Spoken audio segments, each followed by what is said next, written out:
56. It's time to get up and get your day started. It's Sports 56 mornings with Greg Gaston and Elijah Boy on Sports 56 and 98.5 FM. Now, here are your hosts, Greg and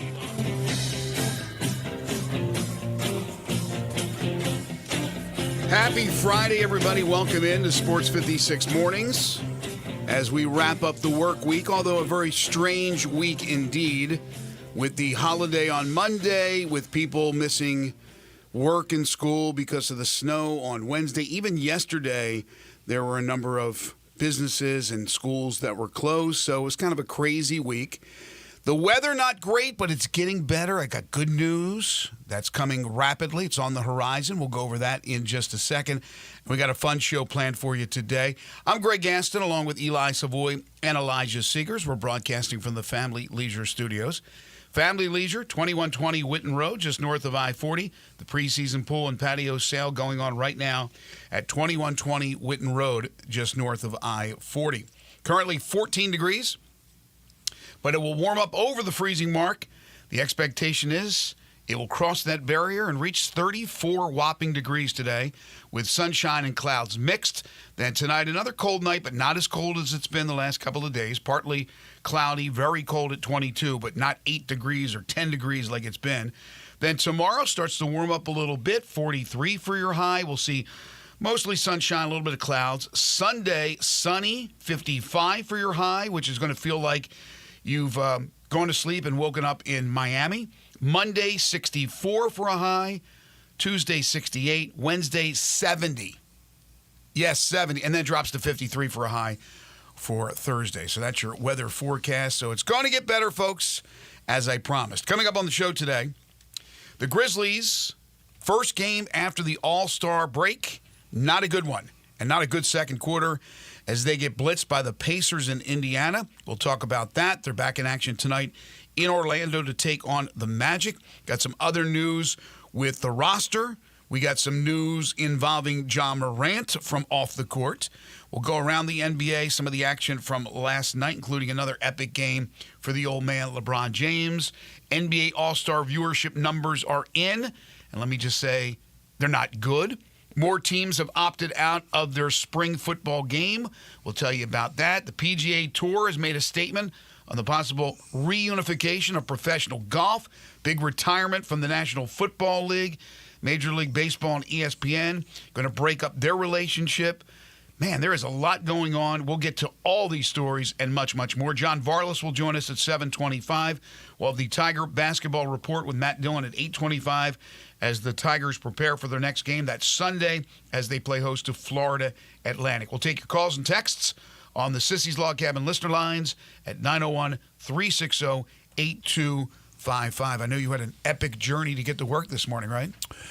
Yeah, it's a battle out there. If you go I-40 west for your morning commute, I don't know where it currently stands. I know it's still going to be backed up. I don't know if they've opened it up yet, but it was closed at Appling. They were diverting traffic off onto Appling Road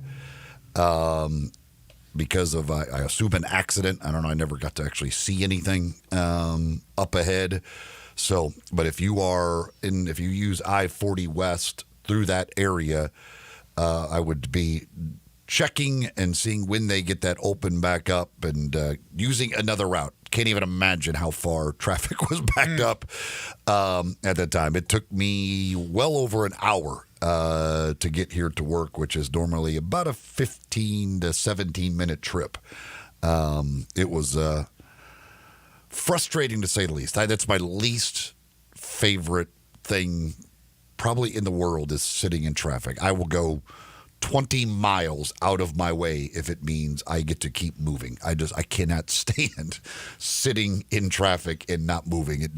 I literally go nearly insane doing that. So it's a tough one out there. But yeah, if you get I-40 West at Appling is where they had it closed, and it opened back up at Whitten. It was somewhere between Appling and Whitten that they had it. Is where that accident, I guess, took place. So You can get on there at Winton and be fine, but if you're anywhere out east of that coming west, I would check to see if that is reopened yet.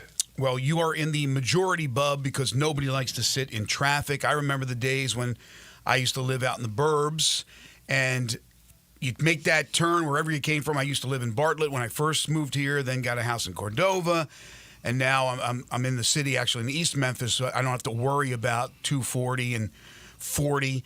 But I remember those days, coming off at Appling and looking over across the way to the highway and noticing that they were backed up bumper to bumper, and then it would just make a beeline for Summer Avenue or something else.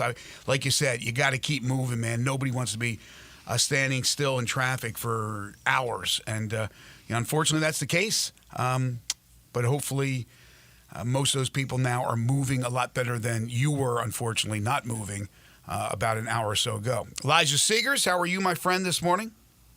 I'm good, Greg.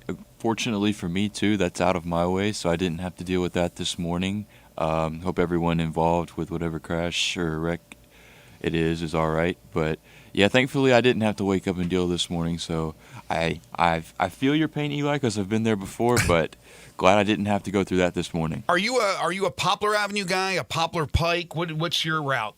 So I come up Winchester. I come from Winchester, wow. Very far east.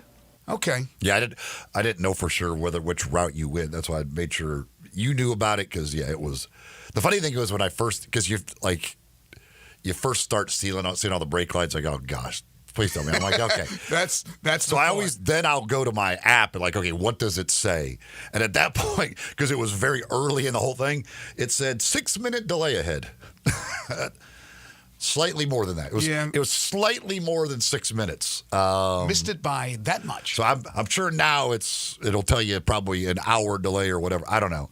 Because I don't know, and I don't even know at that time. I mean, I don't even know that they were still working, because there was still police coming from everywhere in order to shut down the interstate completely. So the accident had apparently kind of just happened at that point, but it was, man, oh man. But that can't be the worst thing about your morning. Ladies and gentlemen, I implore you, Eli's favored country, not Canada, knocked off the United States in the finals of the Four Nations event, winning in overtime on a goal by arguably the best player in hockey in the world right now, Connor McDavid. And it's a solemn day for the United States of America, for the red, white, and blue, and especially for you, as much hatred as you have for our friends from the North. I got home from the Hustle game last night. I had some stuff to do, and I turned on the TV, and it was on ESPN. I'd forgotten that game was happening. I didn't know. Knew that was going on at some point, but I didn't know. Once it was on, you watched it, right? I watched, they faced off, and I watched, the goal happened in about 10 seconds. Okay. So I watched I could say I watched whatever that face-off was to when he scored. I don't know how long that was. It couldn't have been more than 20 seconds. I watched that much of the Four Nations face-off. But I bet you would have continued to watch it. Maybe not forever. If this game went on and on and on, you would eventually want it to go to bed. But you start to get into it. There's nothing like hockey when something big is on the line. And I don't know about you, Elijah. I know this is not a hockey city. We're in the South. Doesn't mean you can't be a hockey fan. There's a lot of transplants. But there's just something about, I didn't watch this game at the beginning, but once I turned it on, I didn't turn it off.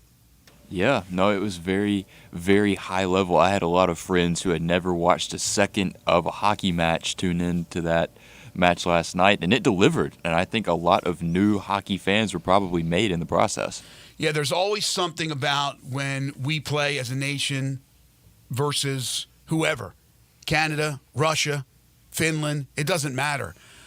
NHL gets monotonous during the season. It's another long season like the NBA. But then you get playoff hockey. Woo! Nothing like it, because there's no ties. You have ties during the regular season. You go to the shootout and things like that, but you have to have a winner in the playoffs. So those games are epic. They're some of the best historic games in any sport as far as the postseason is concerned. They still can't win a Stanley Cup. Who can't win a Stanley Cup? Canada. Right. It's been a long, long time. Used to be a domination. Montreal would win it How every long year. did this Four Nations thing go on for? I feel like it's been going on for a long time. Like, they just took a break in the season for how long? Yeah, like the All-Star break. I don't know. It does seem like it's been a lot it's longer. been going on for weeks. Like, at least 2 weeks this had to be going on for. I don't know if it's 2 full weeks yet, but you're right. It's into the second week, technically into the second week. I don't know if you're talking about 14 full days. I don't know. I had no idea that this was going to take place because I'm not following hockey news. And then when I read about it and I started to watch it, I was like, this is really cool. I like it. And then, of course, last night was epic. But I didn't start watching it until later after watching the Grizzlies. And I was very, very surprised with what the Grizzlies did in Indiana. And it started out incredibly well, as I thought it would. This is a team Memphis beat in Memphis earlier this season. I know Indiana has some good pieces. I just don't think they're a better team as far as a team that's gelled like the Grizzlies. And last night, at least I was wrong for a night, because in that second quarter, boy, did they gel. The Pacers scored 50 points. 50 points in the second quarter against the Grizzlies' anemic defense, outscoring the Grizzlies 50-26. And from that point on, it was never to be for the Grizzlies. They made a little bit of a comeback in the third, and then all of a sudden the Pacers would make a big shot and they'd pull away, and they just kept their distance.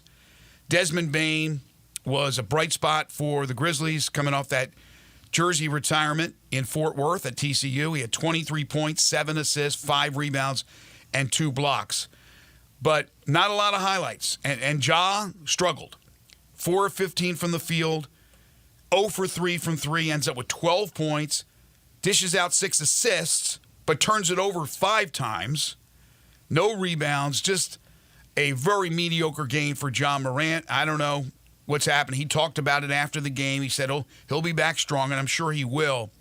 But that was one I think you and I, Elijah, had the Grizzlies penciled in as a dub, right? Yeah, we did. We thought that they would at least win 2 out of 3 on this road trip and maybe drop the one at Cleveland. Yeah, so now they're going to play tonight in Orlando, back-to-back games. We'll see if Vince Williams goes back-to-back. We'll see what Taylor Jenkins decides on that tonight. But for now, a bad start to the post-All-Star game portion of the season. Yeah, and, with this road trip, with the way it sets up, I mean, that was one you'd like to have, because tonight certainly will be difficult with the second of a back-to-back. Now, Orlando's on the second of a back-to-back as well. Obviously, that Cleveland is going to be a very difficult task with what they have done this year. With the loss last night and Denver winning, they have passed the Grizzlies now for second place, and you fall back to third. Giving up 50 points in a quarter, that's not good. That's not good. Now, they did hold them to less than 50 in the second half. They did. They probably got a good talking to from Coach Jenkins. 49 in the second half, 50 in the second quarter. But yeah, it's Ja has struggled a bit in the last couple of games shooting the basketball. Last few games shooting the basketball, and certainly need to get him knocking down some shots. And they're still trying to. It seems like, figure out a little bit as far as rotation is concerned, which is certainly understandable. How long that's going to take, we'll see, and kind of they search for the right combinations and who to get those guys out there with at the right times and all of those things.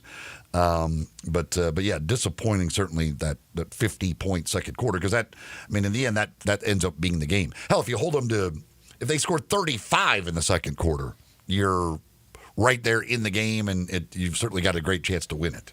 Perhaps they should trade Ja Morant. I'm kidding. I'm joking. I'm trying to be funny, man. Marvin Bagley made an appearance. 2 minutes. From everything I had heard, I thought it was going to be a few more weeks before Bagley would be ready to go physically. But he got in there, got a little taste in mop-up duty at the end of the game. Yep. There was nobody listed on the injury report. So, how they kind of, I guess, keep him around the rest of the year in case, any of the bigs were to go down maybe for an extended period of time, to have him as another big body that's around. Not a bad thing. And, he gets in there, gets a little bit of run, and we'll see what happens the rest of the way. Indiana hit 17 of 45 from three, 37.8%. They had 7 players in double-figure scoring. 22 leading the way, Tyrese Halliburton, but very balanced scoring from that team. Miles Turner had a double-double, 17 points and 10 rebounds. The Grizzlies also making some news off the court. As expected, they released Johnny Davis to create roster space, the former Wisconsin Badger. What will you remember most about the Johnny Davis era? It was, probably seeing him on the injury report. That was pretty good. I think I would agree with you. That's where I'm going to go. So many things to choose from, though. Because weirdly enough, in his time here, we needed somebody occupying the injury report. Normally we don't, but we needed somebody to kind of take up some space on that injury report. Is Cam Spencer not on that injury report? No, he played with the Hustle last night. Again, there's nobody hurt right now. There's literally nobody hurt. How'd he look? He was all right. He's still got the thumb taped up, and he didn't play a ton of minutes. But, there is literally right now nobody as of yet for last night's game. Now, tonight, back-to-back, I'm sure there will be some things. But for last night's game, there was not one single person injured. That's wild. And ladies and gentlemen, welcome back to Memphis, Lamar Stevens. He has signed a 10-day contract, guy who played last year here in Memphis. Of course, you played in Memphis, I think, for a 10-day contract. Everybody played in Memphis in last year's injury-riddled season. But Lamar Stevens, who showed some flashes. I remember some conversations about maybe Lamar Stevens would be signed, like they would keep him for this season. It did not happen, but now they sign him for a 10-day, and who knows, maybe they'll end up signing him for the rest of the year.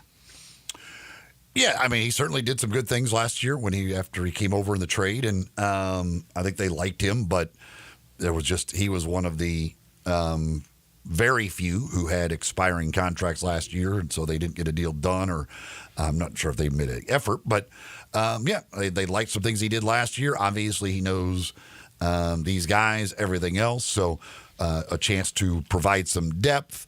Again, obviously, Johnny Davis was never going to be here or come to town, so get somebody who can just provide another extra body to have around, and a guy who's familiar with the guys on the team and the system, everything else, and a guy who, again, played well at times last year when he was here.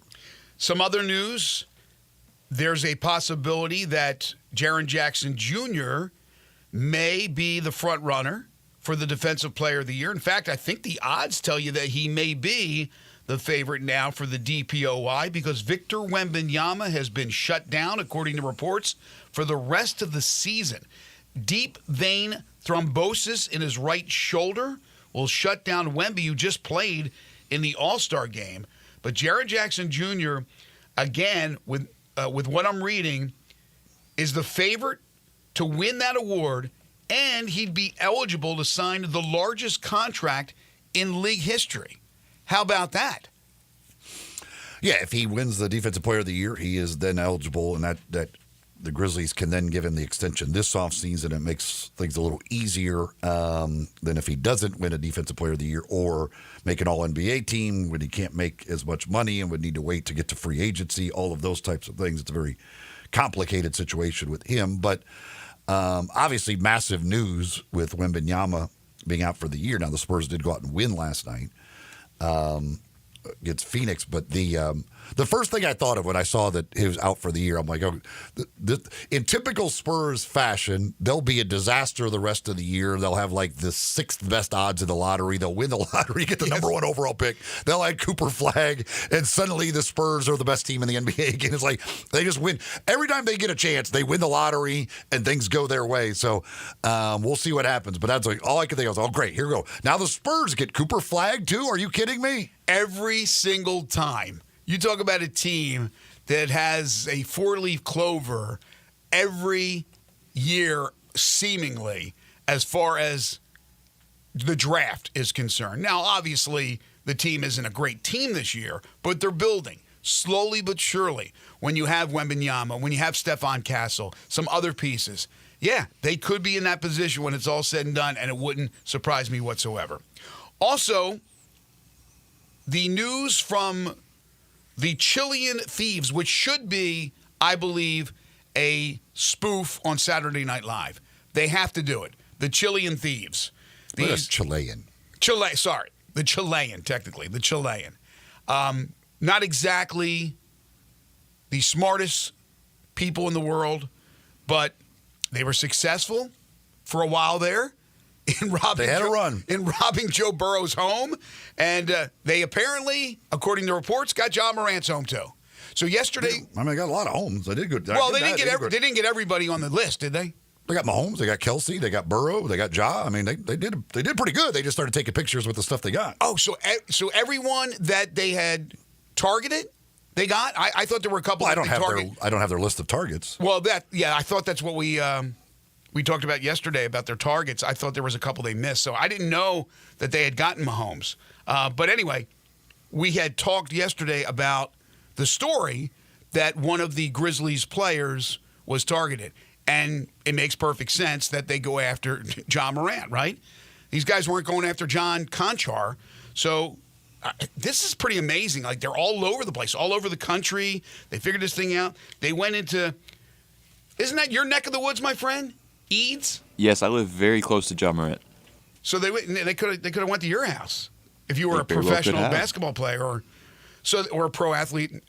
Ja Morant's home, $1 million in merchandise reportedly stolen from Ja. That was back in December. I don't know. Ja hasn't been consistent. I think I guess that's the best term to use, right? We've seen him at times with the flashes of old. We've seen other times, like last night, where he didn't play well. We've seen times where he didn't play at all. I wonder if something like that shakes you up a little bit, like mentally, to be robbed like that. I mean, I don't know. I mean, it's not. I mean, there's at that moment, it's always got to be a bit of a thing. Like anytime you're going to be a victim of something like that, and $1 million worth of stuff is taken from your home, that's certainly going to rattle you a little bit. I don't think there's any long-term effect necessarily. Joe Burrow seemed to do all right after his was robbed. Well, yeah, because they weren't they weren't in the homes, right? It was mapped out where these guys were going to be away with their teams, and then they went in there and they did that. So it's a little bit different when you're in the house, like happened to me when I was robbed in the house and confrontation. But yeah, that shook me up for a long time. Well, still mentally, you're like, my gosh, even though I have a lot of money, I'm rich. That's somebody invading my home. That's my home. Those are my things that I've earned to buy or were gifted. They're my things, and you're going in there and taking them, especially these dudes coming from another country. So I'd be pretty shaken up. I'm not saying that's what's affected him, but he has not had that consistency that you want and that you need moving forward, and hopefully he'll find that. All right, a little bit later on, we'll talk about some of the other action from the NBA last night. As Eli alluded to, Denver with another win. I think that's 9 straight now, past the Grizzlies in the standings. LeBron James has a huge game for the Lakers. He's not slowing down. Luka did not play for the Lakers in this particular game, so we'll get to all that coming up in a little bit. But when we come back, John Varlas will join us to talk about the prep scene here in Memphis, as he does each and every Friday. I do want to tell you folks about All-Star Chevrolet in Olive Branch. The new Silverado deal of the year, maybe the decade, is available to you with all the Silverados. This is pretty special. Financing down to 2.9 and make no payments for 90 days. Tough to beat. Finance your new Blazer at 1.9. No payments for 90 days. It's still February. It's still love month. So come get a new Silverado or a Blazer, and you'll love no payments till May because your good credit deserves it. Now, you get a special bonus if you work in law enforcement, you're a first responder, healthcare worker, military, you're a teacher, a recent graduate, you get an extra $500 bonus. If you're looking for a certified Silverado, a Tahoe, or a Suburban, they're all there at All-Star Chevrolet and Olive Branch, plus the pre-owns.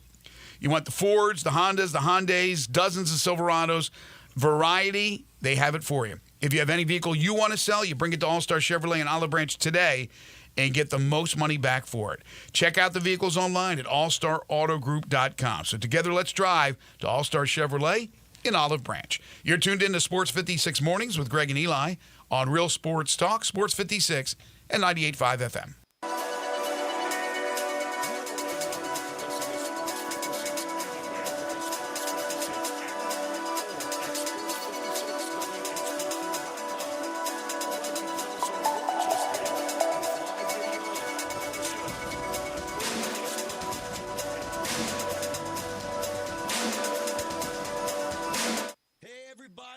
Silverado deal of the year, maybe the decade, is here in Olive Branch at All-Star Chevrolet, where all the Silverados are. Yes, you can get financing down to 2.9, plus make no payments for 90 days. Finance your new Blazer, 1.9, no payments for 90 days. Look, it's still love month, so come get a new Silverado or Blazer. You will love no payments till May, and your good credit deserves it. If you're law enforcement, first responders, healthcare, military, education, recent grad, you get an extra $500 bonus. And if you're looking for certified Silverado Tahoe Suburbans, they're right here at All-Star Chevy in Olive Branch. Every pre-owned you want, Fords, Hondas, Hyundais, dozens of Silverados, they're all here. And if you have any vehicle you want to sell, bring it here to All-Star Chevy in Olive Branch and get the most money for it today. Together, let's drive. AllStarAutoGroup.com. I had the worst dream last night. You were in a car crash, and the kids and I were on our own. We had to move out of the house because I couldn't afford it anymore. Oh, that's awful, hon. My brother was saying he got life insurance from Ethos. With Ethos, it only took 10 minutes, and he got $2 million in coverage for around $2 a day. It's all online. No medical exam. He just answered a few health questions right from his house. Ethos, here we come. Visit getethos.com. That's getethos.com. Sample rate is a 10-year term life policy for 35-year-old healthy, non-smoking male. Billed monthly. Taxes was feeling so stuck. Sitting in traffic, squeezing into a parking spot, all to squeeze in getting tax help during your lunch break. Now Taxes is a TurboTax expert who does your taxes for you, while you go about your day getting real-time notifications about their progress and the most money back guaranteed.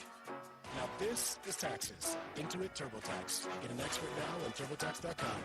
Only available with TurboTax Monthly Service. Real-time updates only on iOS mobile apps. See guarantee details at TurboTax.com/guarantees. Hi, this is Troy Five Ash, owner of Five Ash Roofing. Did you know there are so many roofing companies in Memphis that I don't even know them all? So that begs the question, which one should you choose? So I thought I'd give you a little background about me. My grandfather was a World War II Marine. My father worked for the University of Memphis for nearly 30 years. My mother, a pianist at Raleigh Baptist Church. Seems like forever. I went to Brownsville Road, Craigmont, and Bartlett High School, class of 81. We support the local school systems, youth athletics, and believe in what St. Jude and Le Bonheur stand for. I'm a Tiger and Grizz fan. The point? Memphis is my home. Five Ash Roofing will be around if you ever have a problem with the service we provide. Five Ash Roofing, fair, honest, and ethical, with deep local ties in our community. 367-0050 or memphisroofer.com. Five Ash Roofing is what we do. We're here for you. Listen each and every Sunday morning at 11 to join Ottawa Presbyterian Church for worship. Ottawa's PCUSA Church in Memphis. Sports 56 traffic.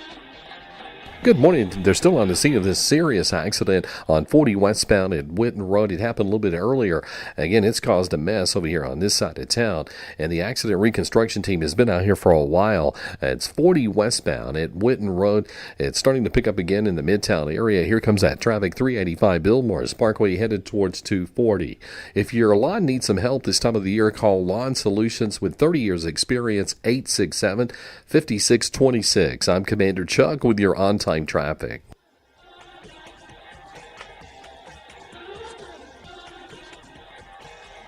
Now back to Sports 56 mornings on Sports 56 and 98.5 FM.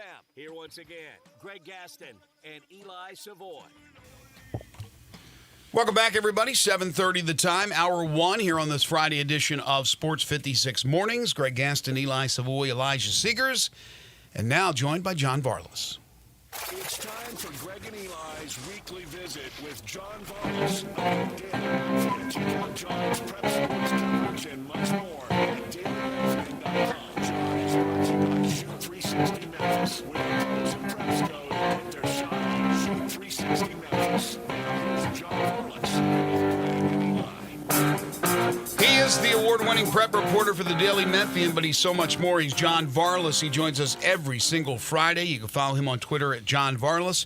And each and every Friday, he is brought to you by the great folks at Shoot 360 Memphis. Good morning, John. Hey, good morning, guys. Yeah, I don't have to tell everybody it's cold outside, but you know where it's nice and warm inside? Where's that? Shoot 360 Memphis. Right. You can go. You can go there to the Collierville location on 85 Market Street, or the one in Cordova on Big Orange Road, there off of Macon, and get some shots up and stay warm at the same time. So I would advise you to do that if you're looking to pass the time on these cold winter days. But in all seriousness, I mean, it's the best place. The guys talk about it every day.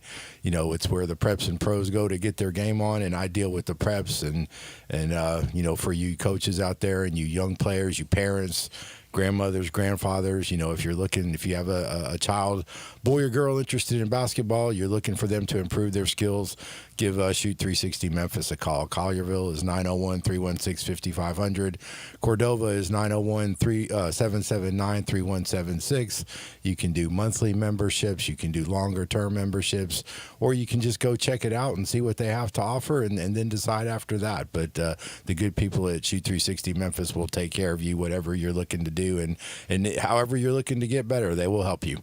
Well, John, obviously it was a bad week for games to be played because you had no school Wednesday. I don't believe there was school yesterday, or at least some of the schools were open, some weren't.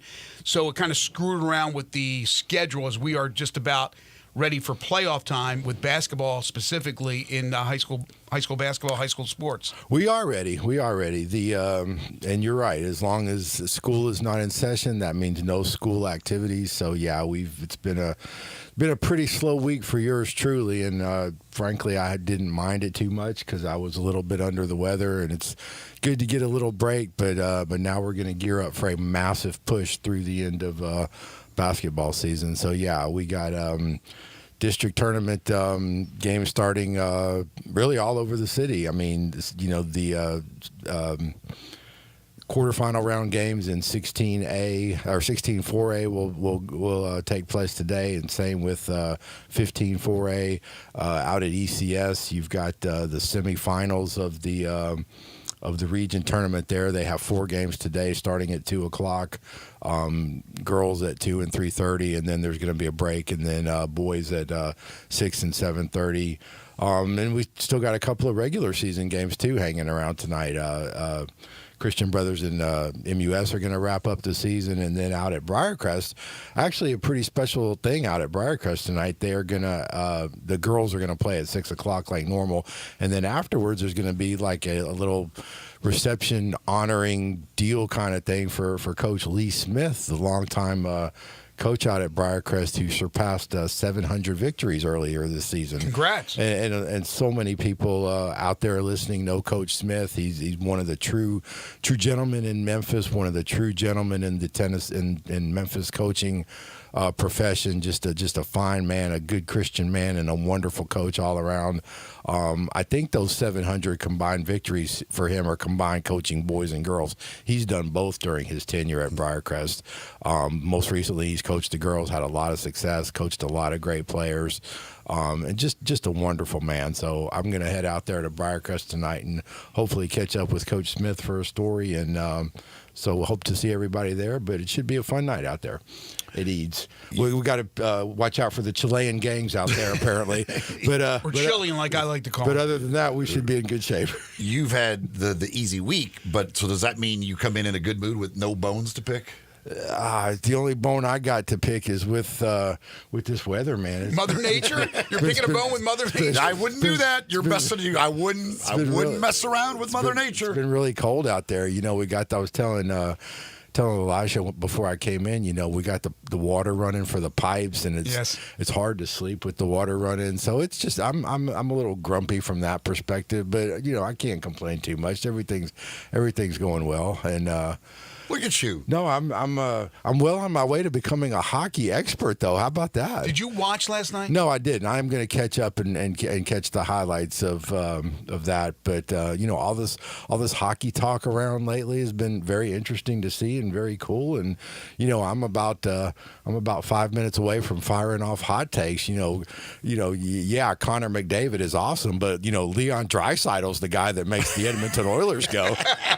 Look at you. I'm like 5 minutes away from that with Look these at you. hockey hot takes. I think anytime Get into it. I think anytime it's the nation versus other nations. There's the pride of our nation. So I don't care if it's rugby, bowling. It doesn't matter. Well, World Cup. The Olympics. Obviously, these things come around every 4 years, and soccer is not popular with a lot of the mainstream sports fans, and certainly things like track and swimming, and some of the Olympic sports are not popular with the ordinary sports fan. But yeah, you're right, Greg. When they come around periodically, and when it's the United States against somebody else, and like you said earlier, when there's high stakes on the line, it's hard to turn that down.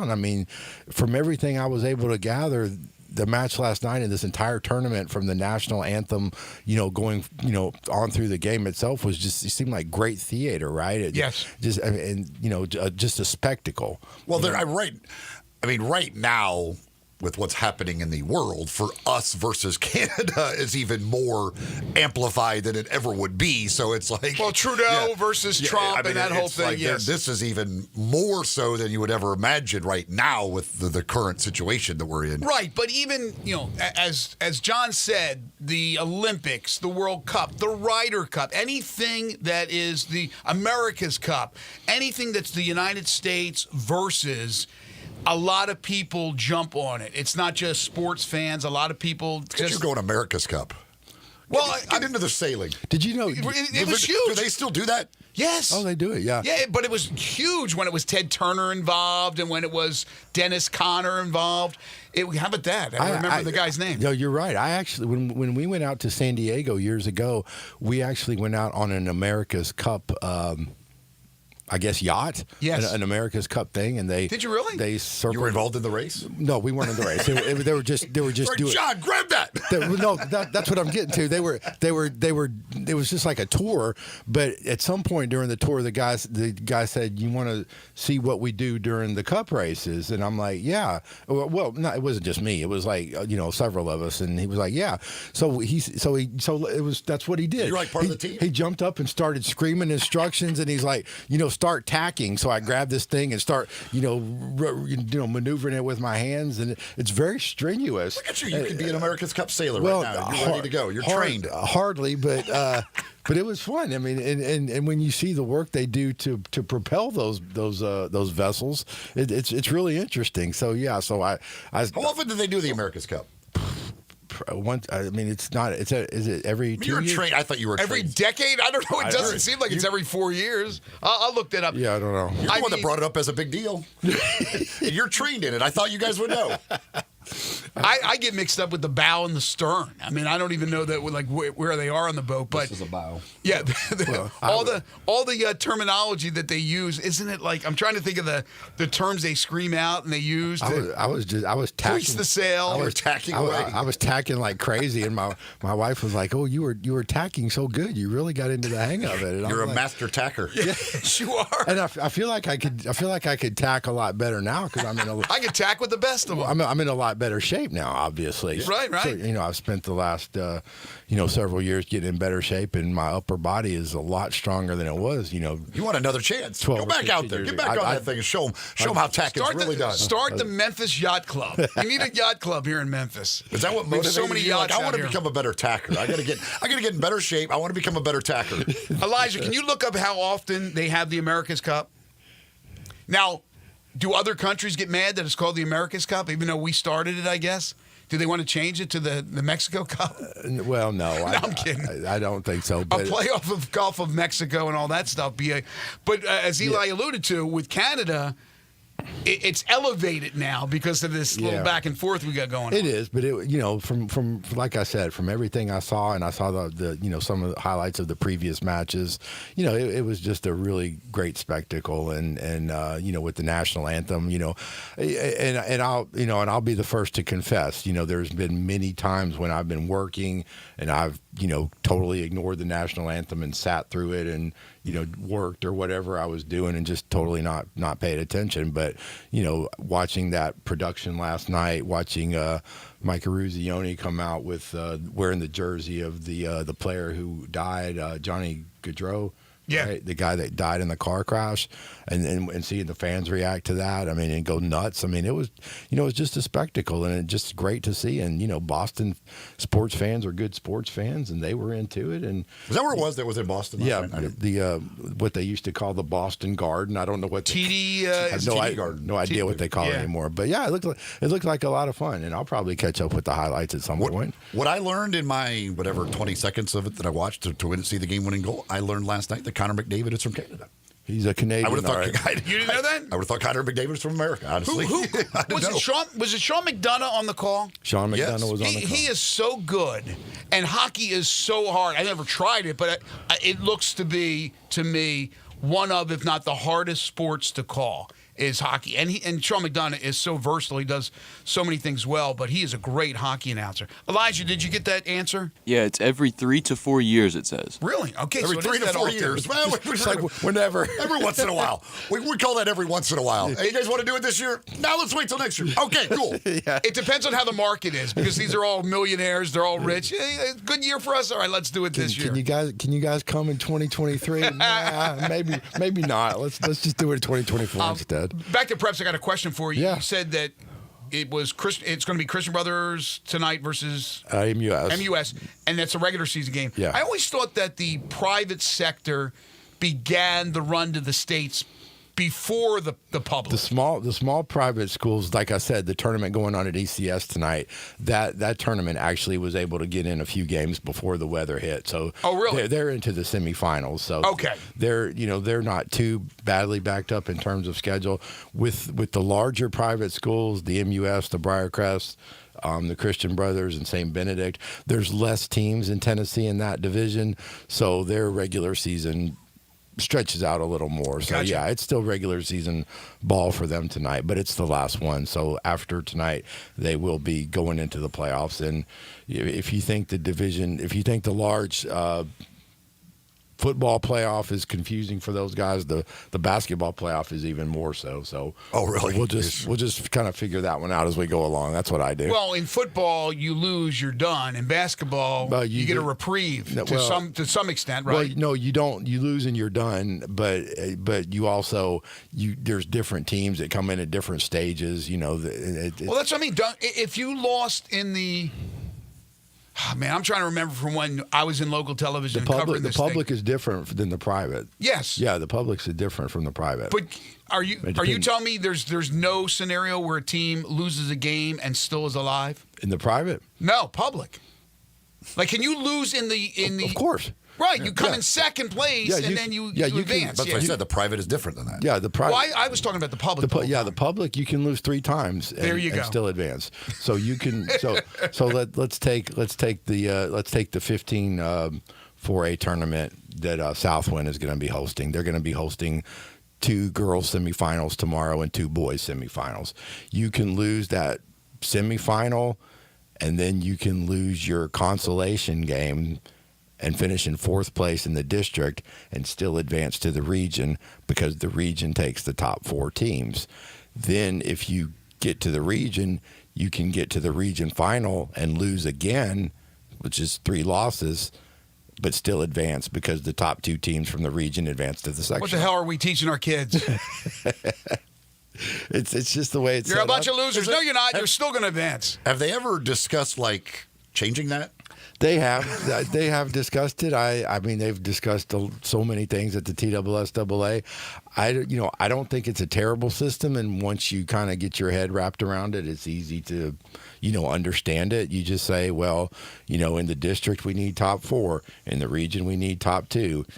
Once we get to the sectional, well, we have to win to go to state. Why don't you go right to that next level? Pretty soon we're going to start seeing load management in the district game because they're like, oh, we're already advancing. We don't need to win this game, so let's just rest these guys for region After play. the games, the coach goes, has the locker room. We're all winners, coach. We just lost 3 in a row. Yeah, but we won. We're advancing. We're moving on. We're all winners. They should might as well get rid of that first, whatever it's called, sectional. What's it called? The first round. First round is the district. The tournament. district. Get rid of the district. Get rid of it. Start in the sectional. Well, if you look at the district tournament as kind of like a conference tournament where you have a second chance. If you haven't had a good regular season, it is kind of a second chance for a lot of people. But then if you've had a good regular season, like Bartlett, for example, or Houston or Whitehaven, those teams have, they're the first and second seeds, and the way the bracket is set up, well, they're already in the region tournament because the way the bracket is set up, they've got to bye in the first round, and they can't finish worse than 4th mathematically because they've already got to bye into the semifinals. All right. When we come back, got some coaching news that we'll get to from the Preps. Spring ball is here, and we got a lot of sports that are starting up, so we'll talk to John about that and get some thoughts, maybe with time permitting, on the Memphis Tigers, who will play on Sunday after their loss on Sunday of last week to Wichita State. They'll host Florida Atlantic. We'll get more from John when we return. He's brought to you by Shoot 360 Memphis with 2 locations in Cordova and in Collierville. You're tuned in to Sports 56 Mornings with Greg and Eli on Real Sports Talk, Sports 56 and 98.5 FM. Join the voice of the Tigers, Dave Woloshin, for Wolo and Friends. Weekday mornings from 10 to 11 here on Sports 56 and 98.5 FM. I'm Gary York. I'm the service director of Lexus in Memphis. Our service department wants to be more than just a place where you get your oil changed. We do glass repair, windshield replacement, recalibration of your camera and sonar systems, even wheel repair, tire replacement, all the things you would expect from a luxury automotive dealer. Please check out our website. You can schedule your appointment, check out our specials, hours of operation, or if you'd like to do it in person, please reach out to one of our associates at 901-271-5199. Jenkins Floors and More invite you to their retail warehouse where they pass wholesale savings on to you. Jenkins Floors in Little Rock, Cleveland, Mississippi, and now open in Horn Lake at 2356 West Goodman Road. Specializing in flooring and carpeting, tile, plantation shutters, and blinds, Jenkins makes your life easy with a 2-week turnaround. Contractors, builders, or family projects, call 662-469-9350 for a free estimate. Owners Timmy and Rebecca Jenkins say hello to Sports 56 fans and look forward to your business. Hello, sports fans out there. Walker Taylor here with the Germantown and Collierville Commissary. We just celebrated our 43rd year in business, and I would like to thank our fantastic customers and especially our loyal staff. Time has flown by. We now have a second location, Poplar and Houston Levy in Collierville. Catering is a specialty of ours. 50 to 5,000, no job too small, no job too big. Full service or self-service. We also have a party room in Collierville that is great for rehearsal dinners, business meetings, you name it, we'd love to have you. Also, our barbecue party packs start at $8.75 a person. Barbecue, beans, slaw, bun sauce, including serving utensils. Especially great for tailgating with football season coming up. Commissary restaurants also believe in giving back to the community. Possibly you have been approached by somebody selling a barbecue 6-pack coupon for fundraising. Cheerleading groups, church groups, anything to help a worthy cause. Holidays are near. Smoked hams and smoked turkeys will be on the pit before you know it. Come see us at Germantown and Collierville Commissary. Also check us out at commissarybarbecue.com. Bobby J says get to the Gossett Kia President's Day sales event today at Gossett Kia on the Pike. You'll find 2025 Kia K4 LXS for less than $5 a day at $159 a month with class-leading torque and fuel efficiency. 2025 Kia Telluride S with more power, larger cargo bed area, and more ground clearance than Nissan Pathfinder $398 a month. 2025 Sportage EX, better overall consumer rating than Toyota RAV4, longer warranty for Evans.com at $279 a month. All with $49.99 due at signing. Plus Kia's 10-year, 100,000-mile powertrain limited warranty. Call Bobby J. He'll put you in a new Kia today. Gossett Kia, 1900 Covington Pike. Go online, KiaCovingtonPike.com. If you want it, we got it at Gossett Motor Cars. 20,000 miles per year, 20 cents excess mileage. K4 SEO 233118, MSRP 25320. Telluride SG 59604, MSRP 41060. Sportage S719 2005, MSRP 30660. Includes all rebates and incentives. Must finance through KFA. Excludes tax final license 895 PF with approved credit. Dealer stock only. See dealer for complete details. Offer valid through 3/2/2025. Now back to Sports 56 Morning on Sports 56 and 98.5 FM. Here once again, Greg Gaston and Eli Savoy. Welcome back, everyone. 7:50 is the time. John Varlas joining us, as he does every Friday from the Daily Memphian. So I saw you tweet out about Cliff Frisbee, the MUS golf coach, 14 years, calling it quits as far as that, retiring from coaching? 16 years at MUS. 16, okay. Yeah, and, most successful golf program here in Memphis. One of the most successful in the state. Coach Frisbee won 4 state titles. 9 region titles in 16 years. He had 4 individual state champions, tons of region champions. And, so he announced his retirement yesterday, and it's sad. It's a big loss for local high school golf because Coach Frisbee's a wonderful man, extremely well respected, not just in high school golf, but in golf in general. He's a member of the PGA, and Eli, maybe you can tell me how this works. I mean, if you're a member of the PGA, but you're not an active player, I mean, how does that work? Well, you've got the PGA of America, and then you've got the PGA Tour. PGA of America, all pros.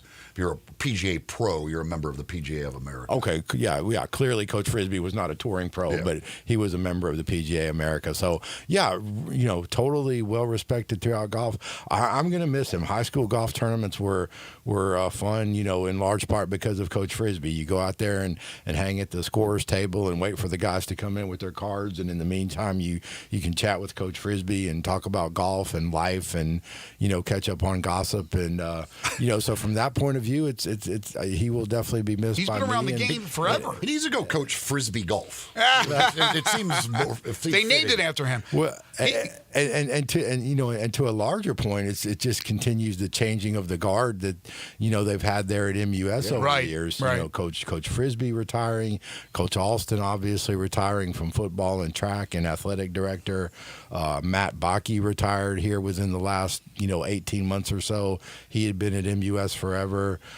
Coach Taylor, the tennis coach, retired a few years ago. So a lot of the older coaches at MUS, kind of reaching that retirement age at the same time, and they're moving on, and we wish them well. But at the same time, we've lost some really, really good men from the profession and from MUS as a whole, and that's always sad. Yeah, Cliff was one of the early names I remember when I got to Memphis when it came to golf. I just I don't know Cliff that well, but I know of him for years and years and years, even well before MUS. And he oversaw a lot of the junior tournaments in town. So everybody in the golf community knows Coach Frisbee, and so we'll certainly miss him in high school.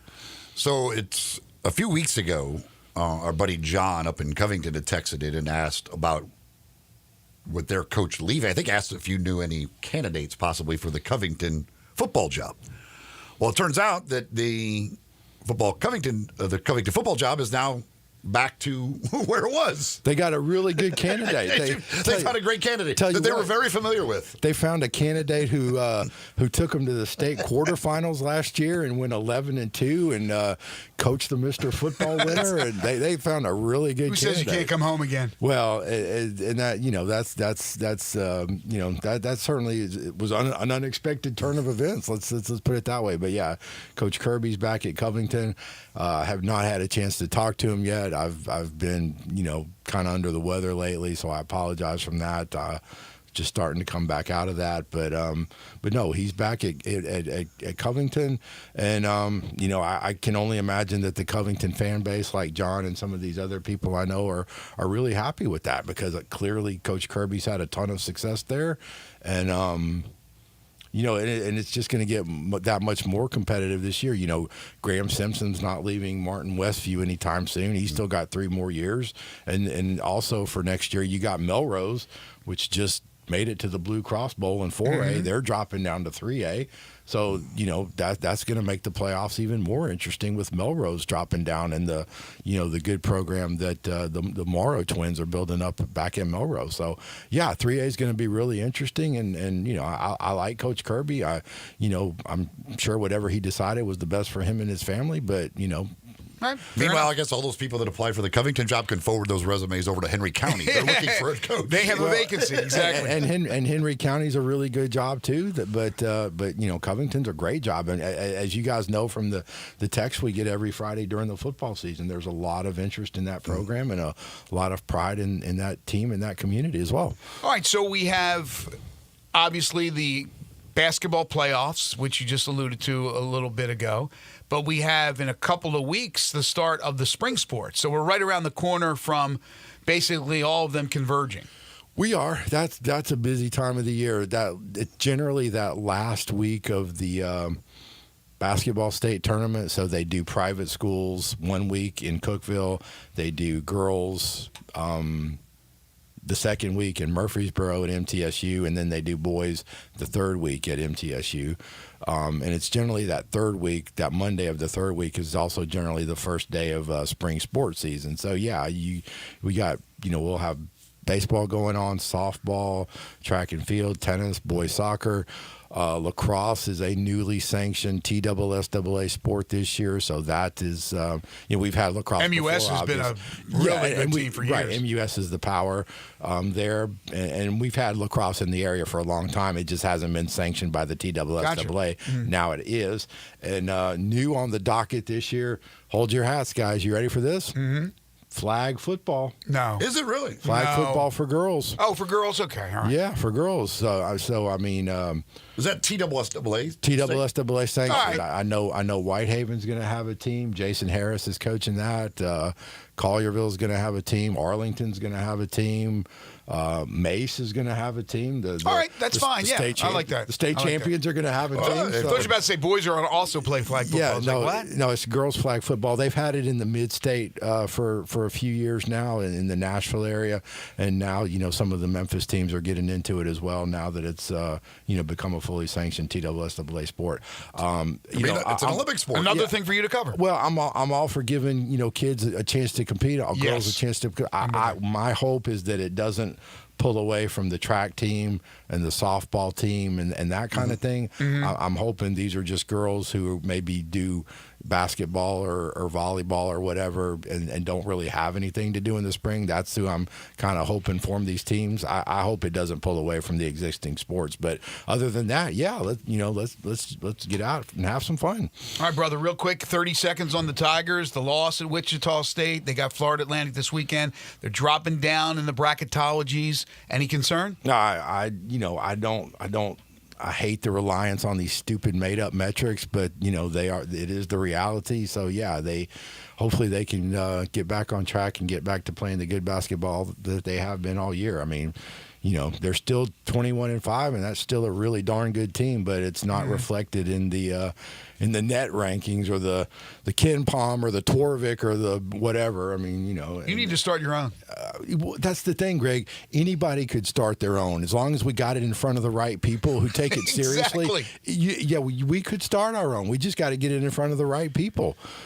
The Sports 56 metrics, all of us will all get together. But if somehow we got it in front of ESPN's eyes and convinced people to take it seriously and convinced people that we were reputable and our poll and our metric was worth looking at and favoring over all the others, I mean.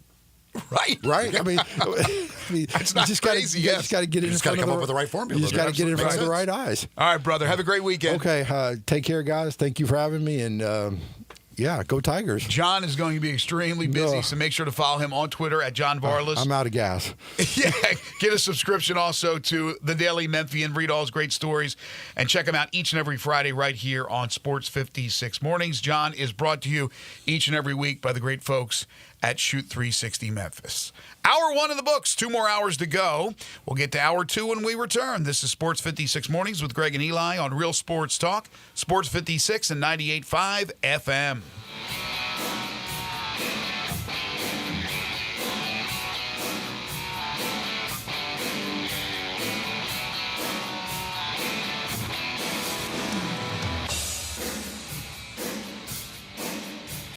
Shack and the Lowe's parking lot on Summer just keeps getting bigger and better. Bigger because now there's a second Elwood Shack at 4040 Park across from the University of Memphis. And better because you can get breakfast every day at both Elwoods. There's the barbecue breakfast burrito, either beef brisket or pork shoulder, and pancake biscuits made fresh daily. Real house-made pancakes, apple and bacon, French toast, and more. And the new Elwoods even has a real coffee bar serving fresh roasted J. Brooks coffee. Elwood Shack, now with 2 locations and open every day for you. All 650 acquisition fee, 20,000 miles per year, 20 cents excess mileage. Pay for SEO 233118, MSRP 25320. Telluride SG59624, MSRP 41060. Sportage S719 2005, MSRP 30660. Includes all rebates and incentives. Must finance through KFA. Excludes top final license 895 PF with approved credit. Dealer stock only. See dealer for complete details. Offer valid through 3/2/2025. It's the Kia President's Day sales event on now at Classic Kia Southbound Mariah. Hey, what's up, Jeff Allen? Randy, I've got a 2025 Kia K4 LXS for less than $5 a day at $159 a month with class-leading torque and fuel efficiency.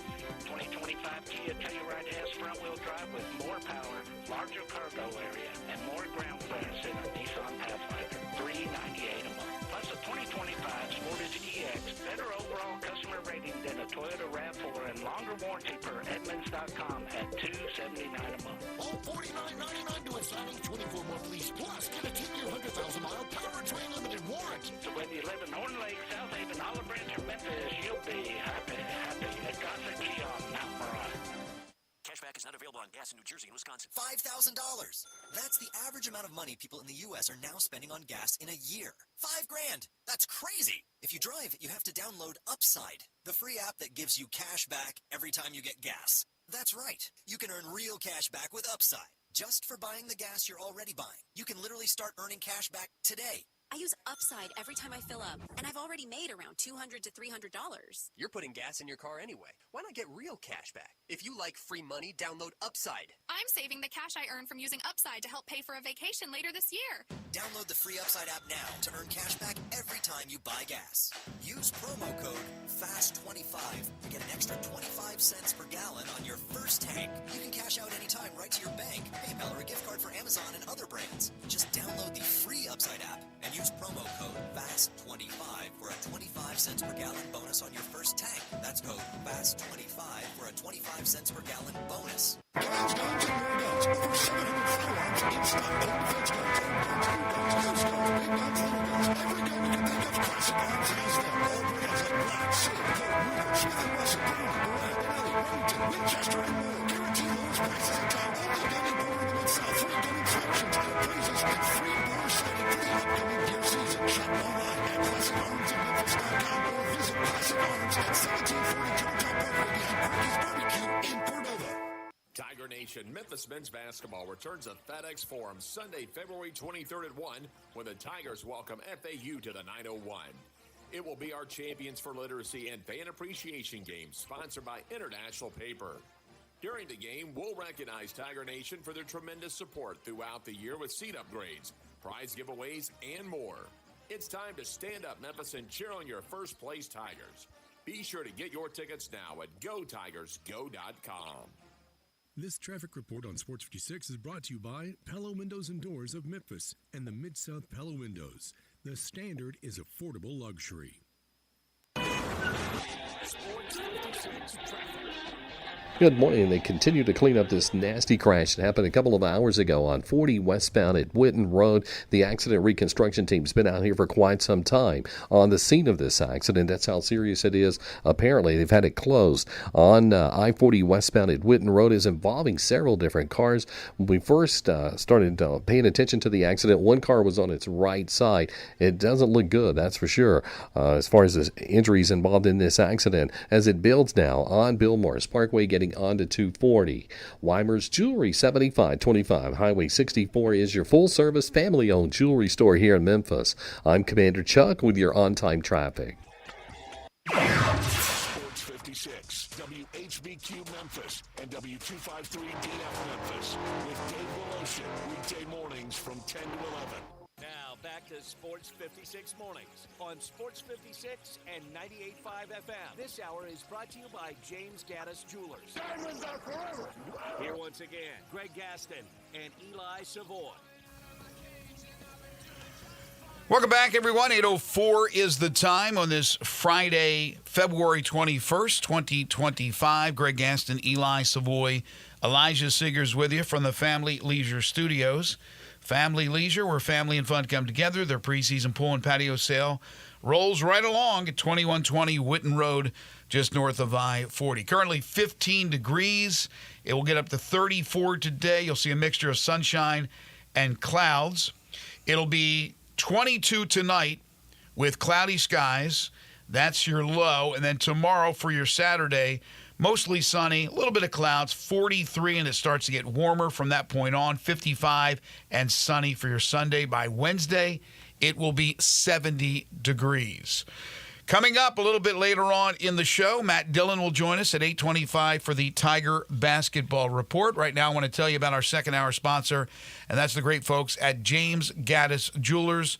They are your family's jeweler, and they are your bridal, engagement, and anniversary jeweler headquarters. Open Monday through Friday, 10 to 5, Saturday, 10 to 4. They're closed on Sunday. And every Monday and Friday, they bring you the Memphis Sports Fact. Did you know that the Grizzlies-Celtics game, scheduled for March 31st at FedEx Forum, will now be a nationally televised game by TNT instead of just NBA TV? So the nation, everybody who gets TNT will be able to watch them. A national battle between those two teams, the Grizzlies having beaten the Celtics earlier this year in Boston. The time of the game will change as well. It will tip off at 6:30 Central, so a little bit earlier than usual for those games that are normally about 7:05 for games at FedEx Forum. James Gaddis Jewelers, if you are looking for a nice watch, pre-owned Rolexes, all different variety of watches, necklaces and earrings and bracelets and pendants, they have it for you, plus one-of-a-kind vintage and estate jewelry. And, of course, if you're getting engaged this year, if you're going to pop the question, make sure James Gaddis Jewelers is one of the jewelers that you take a look at for that beautiful diamond engagement ring, wedding ring, personally designed wedding sets. All their diamonds are independently graded and certified. They make sure they have a price point to suit everyone's budget. It's James Gaddis Jewelers, 4900 Poplar, between Mendenhall and St. Nick, and on the web at gaddisjewelers.com. All right, so the Tigers back in action on Sunday. We talked the last minute with John about that. And the net, they moved up a little bit to 48, one spot basically after the news yesterday that the game against San Francisco had changed from a neutral court win to a road victory. Also, Wichita State winning last night in Boca against Florida Atlantic 75-68. They move up to 127 in the net. So as long as they stay in the top 135, Memphis will have only 2 Q3 losses because that will be a Q2 loss. Also, with Florida Atlantic, they had their 5-game winning streak snapped with that loss to Wichita State. They have, Wichita State, as I mentioned, won 5 straight games, so it ends Florida Atlantic's 5-game losing streak or 5-game winning streak. So there you go. Wichita State helping out the Tigers by beating Florida Atlantic, even though they didn't help them out on Sunday by beating the Tigers themselves. But now Florida Atlantic will come in on Sunday having had that 5-game winning streak snapped. Yeah, again, it's the Tigers need Wichita State to win some games, try and keep that keep themselves in that top 135 for the rest of the season to avoid another quad 3 loss. Whether that happens or not, we shall see, but good for them to get a road win last night, and so that certainly helps out the Tigers. It's a 6-spot jump with that win that they got last night, so giving them a little bit of margin there between them and the 135 spot. So we talked a lot about the Grizzlies in the first hour, the loss last night to the Indiana Pacers, 127 to 113. So I want to continue with some NBA from last night. There were some interesting games, some interesting results. We talked a little bit about the Denver Nuggets and their win. They are red hot, and it only took them one game after the All-Star break to jump ahead of the Grizzlies into second place in the Western Conference. The Nuggets beat the Hornets 129 to 115 in that game. As you can imagine, Jokic had another big game, 29 points, 17 rebounds, 9 assists. Very efficient shooting, 11 of 22, 50% from the field. The guy hit 6 of 14 threes. 6 of 14 threes. You were gone when I talked about the MVPs. And look, Jokic is the best player in the world. Best player, bar none. Sorry, I will die on a mountaintop arguing that one. But SGA will probably win the MVP. I have no problem. He's the only one that I wouldn't have a problem with. Anybody else winning it over Jokic, I would have a problem. SGA, because of Oklahoma City being in first place, where they are, what he has done, he's just had a phenomenal season. But Jokic is just nuts. I mean, a 7-footer who can do what he did. Now, look, Wembanyama can shoot threes, no question about it. But Jokic going 6 of 14, just adding to that repertoire. And there's nobody that's that size that's a better passer than Jokic. In fact, I would think he has surpassed, in my mind, Arvydas Sabonis as the best passing big man. So Jokic is doing Jokic things, and that's why Denver is where they are. Jokic for a long time was leading the league in three-point shooting. Luke Kennard now leads the league in three-point shooting.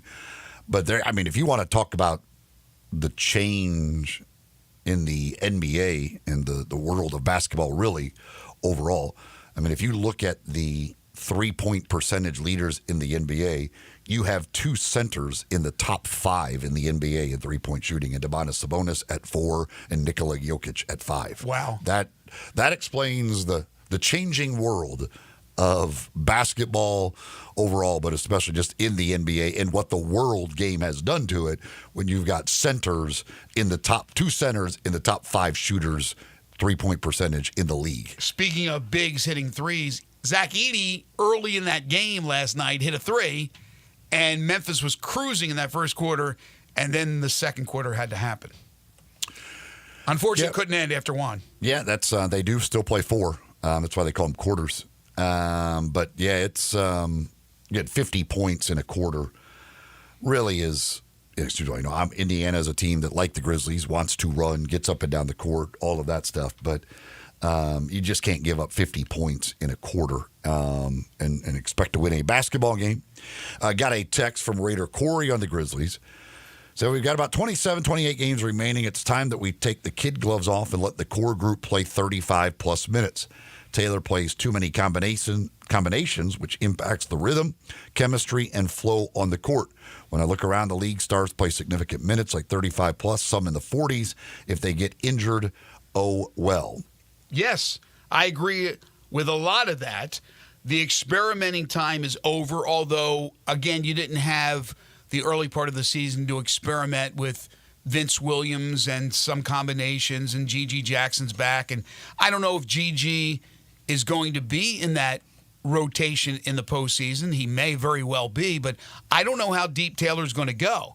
But yes, I agree. It is now you have to go full throttle. Absolutely have to turn on the jets right now and go full throttle. Jokic played 37 minutes last night for Denver, and he's played many times close to 40, if not 40, in a 48-minute regulation game. I'm not talking about overtime or anything like that. And they know where things stand. You want to be in the best position you can be. hope to play Oklahoma City, which right now is the best team in the West, hope to play them in the Western Conference Final. So you're putting yourself in a position. So, yes, I agree with that wholeheartedly. I want to see what happens tonight on the back end of this back-to-back, what he does with Williams in minutes. Is there a restriction? I don't think we're going to see a change in the starting lineup. Jalen Wells has still done a lot of good things. But I think Vince Williams, who I thought he had a pretty decent game last night, I think he'll end up being the closer at that position. But, yes, they are still mixing and matching. And, gosh, last night, because they ended up falling behind so much, and then at the end it was over, they brought in everybody. As I mentioned, Marvin Bagley played 2 minutes last night. That's another guy you're trying to integrate into a new team. In Bagley, we'll see how much of a presence he'll be the rest of the way. And then all these other guys. Conchar played last night. Huff hasn't played in a while. He played last night. But, again, most of that was in mop-up duty. Yeah, I mean, the guys that got in that final minute 30. Again, GG continues to play. The problem with GG, and we're getting the sample size continues to grow and grow and grow. But when he's on the court, they are terrible defensively. That's the bottom line. GG, when he's out there, is bad. It's just bad on the defensive end. And they can't afford to have that His happen. defensive rating, when he's on the court, it's awful. By far the worst on the team. He's got the worst net rating. There's only 3 negative net ratings on the team. Jay Huff, Yuki, and then GG Jackson with a way bigger negative than either of those two guys. It's... And that's why I said I don't know if he's going to be in the rotation come playoff time. I think he probably he doesn't. Will not he shouldn't be. He shouldn't be in the rotation right now. Right. Probably. Again, I know people love GG Jackson because of last year. It's just bottom line. GG Jackson with what they have right now shouldn't be playing. That's just bottom line. Yeah, I hear you. It just is what it is. He's got to get better on the defensive end. I mean, basically, GG does one thing. Sometimes he'll come in and make shots, but he's not going to do much as far as creating for others. And on the defensive end, it's bad. So right now, when you've got the options you have, because again, you don't just need an offensive guy. You've got guys who can play offense, but also are really good defenders at that position. So. It's, right now, quite frankly, he should not be in the rotation. Magic win last night in Atlanta against the Hawks, 114-108. They're healthy. They're a good team, a solid team. Memphis already playing them to open the season, so they'll play in Orlando tonight. And again, after losing that game last night, Memphis has had a lot of success against Eastern Conference teams. It didn't happen against Indiana, but hoping to at least get a split of these first two, because Sunday will be a challenge to go up against the Cavaliers, who also played last night and also won last night 110-97. Some other teams out west, we mentioned the Nuggets with the win moving ahead of the Memphis Grizzlies. The Spurs, even without Victor Wembanyama, beat the Suns 120-109. And the Suns are the first team that Memphis will play at home since the All-Star break. That's Tuesday. And again, this is a team that has superstars, and yet they're horrible. They're just discombobulated, so that's one that you hope Memphis could take advantage of. Hell, the Spurs did last night. Former Grizzlies great Bismack Biyombo inserted into the starting lineup. And, of course, the Spurs don't miss a beat. If you've got Bismack to replace Wembanyama, quite frankly, why should you miss a beat? What'd he do? What were his numbers? Good? Well, I have no idea. I thought you had something there. No, I just know he started for them. And his 10-day contract is up today, so I'm going to guess that he'll probably, at least sign another 10-day, if not probably be signed for the rest of the year now with Wembanyama out for the season. He'll probably stick around. I think he'll end up, being signed for the rest of the year. Lakers win last night over Portland. So the Lakers, since Luka returned, are 2-2, but Luka didn't play last night. Strange. Okay. LeBron did play. even though he missed the All-Star game, he played, and he played like a 25-year-old, like he normally does. 36 minutes, 40 points, 14 of 24 from the field, 4 of 8 from 3, 8 rebounds, 4 assists. They beat Portland 110 to 102. That guy. They needed a win. They couldn't afford to come out of the All-Star break with back-to-back losses to Charlotte and Portland. The Bucks beat the Clippers 116 to 110. That's the team that I'm looking at to make a run in the East. The Bucks in the second half of this season. Again, we're well beyond the halfway point, I understand. But I still think the Clippers are a hard out for the Grizzlies because of their physicality. But for whatever reason, you got a Milwaukee team, certainly, that matches up with them physically. So even though Kawhi and Zubats are really physical guys, Dunn in the starting lineup is a physical guard, Batum and some of those guys coming off the bench. But they're a good team, but they lost last night to Milwaukee 116 to 110. Now they have Ben Simmons. Ben Simmons playing 20 minutes last night, 6 points, 5 rebounds, 4 assists. One of their other acquisitions was Bogdanovich. He had 15 points. I think they're a deeper team. In the East, the Knicks beat the Bulls. It took overtime, but they won 113 to 111. The Knicks have won 8 of 10, but they're 0-5 against the Cavaliers, the Celtics, and the Thunder. Yep. They've struggled against the good teams, kind of like the Grizzlies. Now, they beat the Grizzlies when they played each other, but they have had their issues when they dominate the bad teams, but when they've had to play those top teams, especially the top teams obviously in the East, which is where they're competing, it has generally not gone well for them. And then one other game, Boston over Philadelphia, 124 to 104. Not a lot of people are talking about the Celtics because they're a given that they expect them to be there in the end, and I expect them to be there in the end. But my gosh, what a loaded team. Last night, I was paying close attention to this. Peyton Pritchard comes off the bench, plays 31 minutes, hits 8 of 15 threes, 10 of 18 overall, and scores 28 points. When you have firepower like that comes off the bench, Peyton Pritchard, Al Horford, even at his advanced age, is still a really solid player who has a great three-point shot. Sam Hauser is another good three-point shooter who didn't have a great game. He was 1 for 5. But you go with the starters now that Porzingis is back and healthy, with Tatum, Porzingis, Holiday, White, and Brown. They're going to be a tough out for anybody. I would think that Boston, even though Cleveland is playing out of their minds this year to this point, I still would put Boston as the favorite. How about you? Do you agree with that? Yes, Boston is the favorite till somebody beats them in the East. Keith texts in on the Sissy's Log Cabin listener line at 901-360-8255, 360-8255. So you spoke of Ja becoming more consistent. The first thing he's got to do to be consistent is play consistently. He plays one game, then he's out. It's very frustrating. Obviously, yes.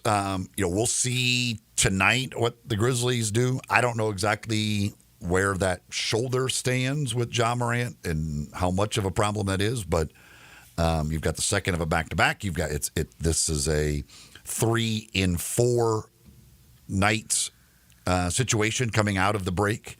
3 different cities in 4 nights as well for these 3 games.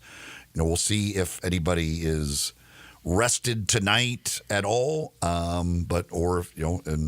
because we haven't seen Ja play a ton of back-to-backs here recently. Right. So we'll see exactly how they handle this one, but especially with the 3 in 4 nights, not just the back-to-back, but the 3 in 4 night situation coming out of the break. The numbers are in. The NBA All-Star viewership, as expected, down 13%, though, from last year. That's a whopping number.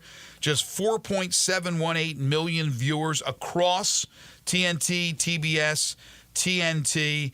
So a big drop in the numbers. Not that they were great last year, but with this weird format and just the changes that are continual, I don't know if they could fix it. I don't know what can be done, but the numbers reflected people tuning out for the NBA All-Star Game. And one final basketball, for the moment, one final basketball note. We'll be talking Tigers basketball with Matt Dillon when we return. This is a tweet from Kendrick Davis, the former Memphis Tiger, who is thanking the city of Adelaide. This is for the city of Adelaide. Thank you for taking me in as your own. They said my game wouldn't translate. I was too young. I'm still a baby, but guess what? We proved them wrong. Adelaide 36ers tweeting out a huge congratulations to Kendrick Davis, who is our Mark Davis MVP award winner. So I'm assuming that's the MVP of the team. I don't know, but he was so good. I don't follow that league, so I'm not sure where he is as far as that's concerned, if he's an all-league player. But I'm pretty sure that's MVP of the team, but that says an awful lot about Kendrick Davis, so congratulations to him. When it comes to firearms, guns of all types, Classic Arms has you taken care of with over 700 firearms in stock, from big guns to little guns, rifles, shotguns, handguns, whatever it is, whatever type of gun, whatever need you have. Go see the folks at Classic Arms if you're looking to get rid of a gun. Because not only do they sell guns, but they also will buy and they also trade. They've got new and used guns for you at Classic Arms. All the top brand names, whether it be Glock or SIG or Smith & Wesson, Browning, Beretta, Remington, Winchester, all the top names. They've got those. Again, you've got 700 firearms. You're going to have pretty much everything taken care of. They do free gun inspections, free gun appraisals as well. You can check out Classic Arms at 1740 Germantown Parkway. It's in the shopping center there right behind Corky's Barbecue in Cordova. You can also shop online at classicarmsofmemphis.com for all your firearms needs. Go see them at Classic Arms. Matt Dillon is next. It's the Tigers basketball report. It's on the way. This is Sports 56 Mornings with Greg and Eli on Real Sports Talk, Sports 56 and 98.5 FM. Broadcasting from the Family Leisure Studio, we are Sports 56 and 98.5 FM. They're taking care of business in Memphis, right on the river with Grind City Brewing and all of their great products. Look, this was a dream come true for a father and son duo. And if you have not been to that brewery right on the river, just to the north of downtown, you're really missing something special. And now you can't miss their products. Wherever you go, you see a brand new label. It's clean, it's beautiful, it's distinctive. You'll know Grind City Brewing, and of course you know their products like Poppy's Pills, that great Pilsner, or Tiger Tail, that very creative craft malt liquor. There's the new Thaddeus Amber Lager. That is absolutely a great light beer. There's the India Pale called Godhopper. It's outstanding. And then there's the Belga, the Belgian-style wheat ale. They keep bringing hits at Grind City Brewing. All 650 acquisition fee, 20,000 miles per year, 20 cents excess mileage. Pay for SEO 233118, MSRP 25320. Telluride SG 596 MSRP 41060. Sportage S719 2005, MSRP 30660. Includes all rebates and incentives. Must finance through KFA. Excludes top final license 895 PF with approved credit. Dealer stock only. See dealer for complete details. Offer valid through 3/2/2025. It's the Kia President's Day sales event on now at Gossett Kia South Mount Moriah. Hey, what's up, Jeff Allen? Randy, I've got a 2025 Kia K4 LXS for less than $5 a day at $159 a month with class-leading torque and fuel efficiency. 2025 Kia Telluride has front-wheel drive with more power, larger cargo area, and more ground clearance than a Nissan Pathfinder. $398 a month. Plus a 2025 Sportage EX, better overall customer rating than a Toyota RAV4 and longer warranty per Edmunds.com at $279 a month. All $49.99 to a signing, 24-month lease. Plus, get a 10-year, 100,000-mile powertrain limited warranty. So whether you live in Horn Lake, South Haven, Olive Branch, or Memphis, you'll be happy at Gossett Kia on Mount Moriah. Texting privacy policy and terms and conditions posted at textplan.us. Texting enrolls for recurring automated text marketing messages. Message and data rates may apply. Reply stopped, opt out. Consult a doctor prior to use. You look amazing. What have you been doing? You've heard of Ozempic, Wegovy, and the other GLP-1 medications, right? Well, I found this great company called Zelfie. If you qualify, their providers can prescribe medications like Ozempic and Wegovy and other GLP-1 medications that are 80 to 90% less expensive and 100% online. I can get GLP-1 medication for 80 to 90% less and do it all online? No doctor's office or pharmacy? Yes. Zelfie can help provide you with semaglutide or tirzepatide, the active ingredients in Ozempic and other expensive GLP-1s, but for 80 to 90% less. How do I get started with Zelfie? Just send them a text. Text comment to 200-300 to get started today with Zelfie to see if you're eligible. Get the same active ingredients in Wegovy or Ozempic, but for 80 to 90% less and 100% online. Don't wait. Text comment to 200-300 right now for a link to your exclusive offer. Text comment to 200-300. Comment to 200-300. I know it's not spring yet, but it's close, and right now, it's the perfect time to start thinking and planning for your backyard entertainment. Just so happens Family Leisure is thinking that way too, with their preseason pool and patio sale. Get 2024 pricing on all above-ground pools and patio furniture. Also,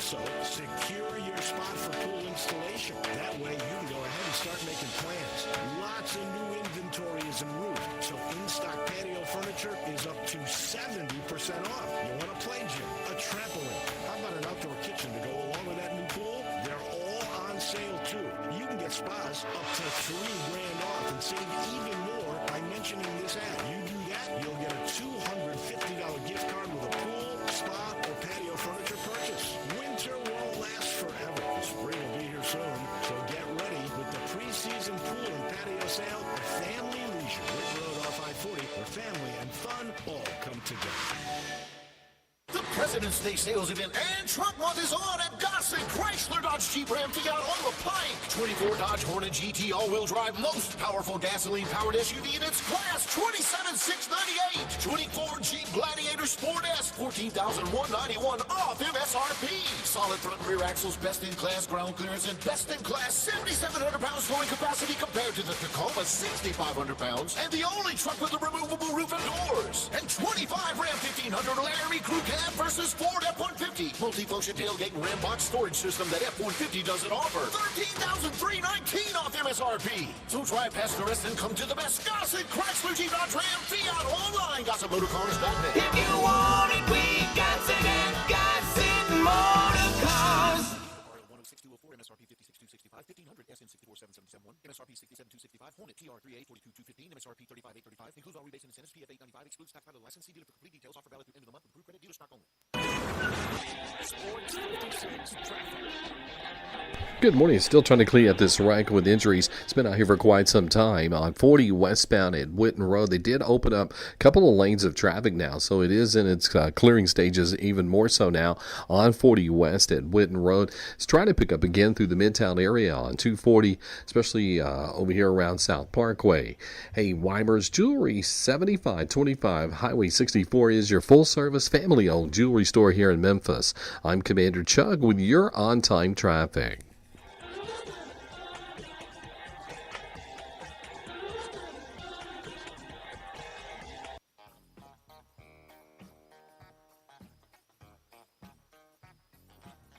Now back to Sports 56 Mornings on Sports 56 and 98.5 FM. This hour is brought to you by James Gaddis Jewelers. Don't you just love it? Here once again, Greg Gaston and Eli Savoy.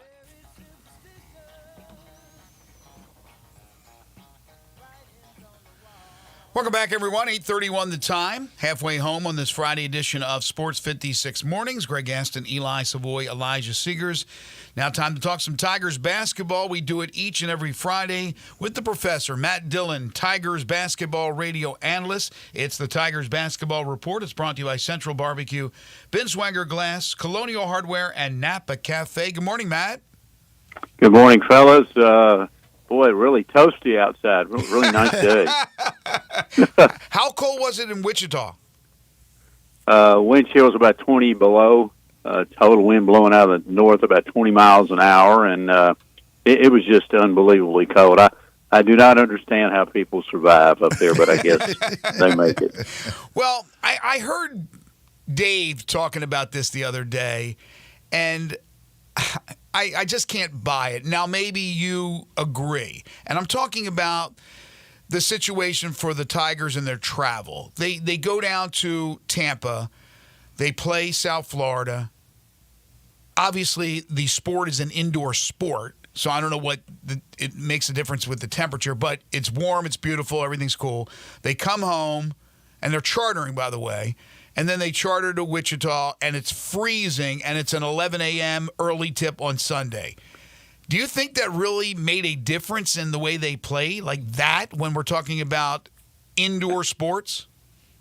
Not really. I mean, maybe mentally a little bit. That's the only thing I'm thinking of. Maybe, I wish it was warmer, and I'm up here, and we were in Florida. But I don't think physically it would make that much difference other than the travel part. And that really was a bad scheduling thing by the league. I mean, they start that game at 9 o'clock Eastern time, and, of course, we get out of there late, and the team gets out late.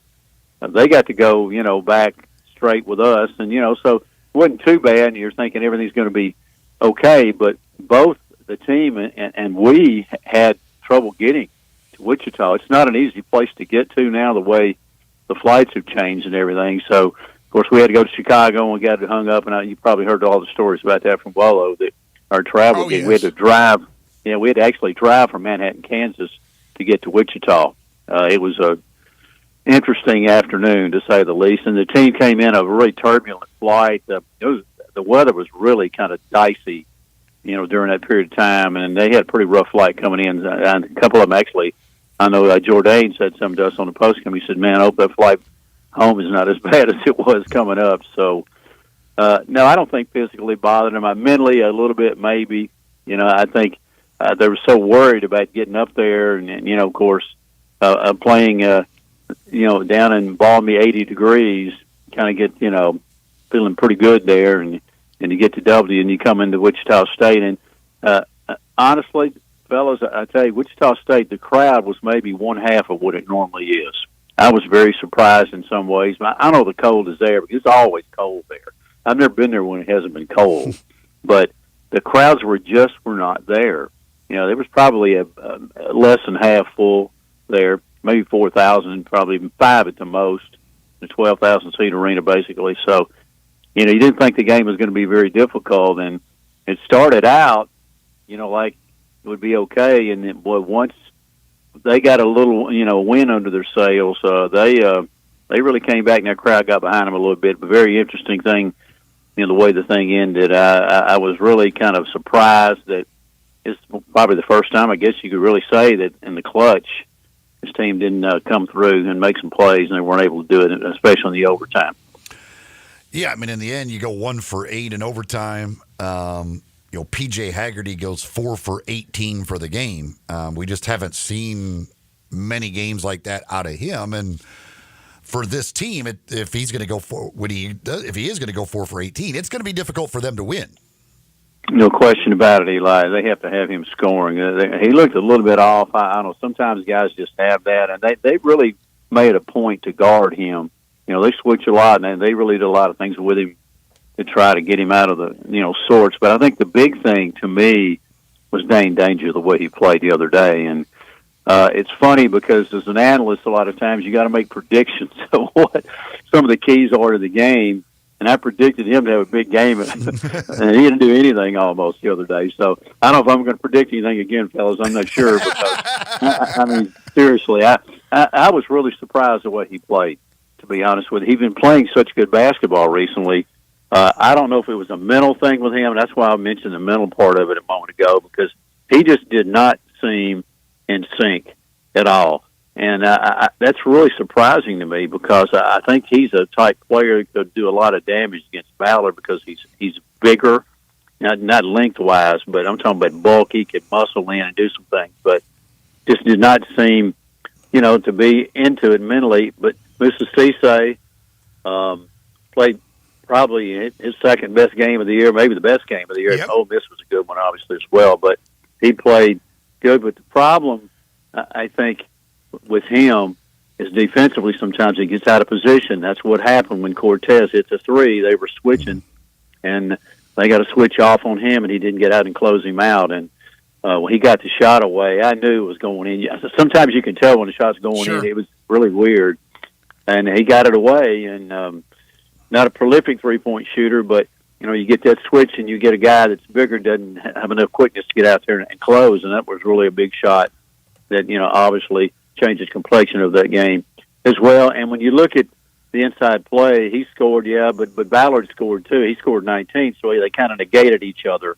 And, again, here's Danger not doing much at all, really hurt him.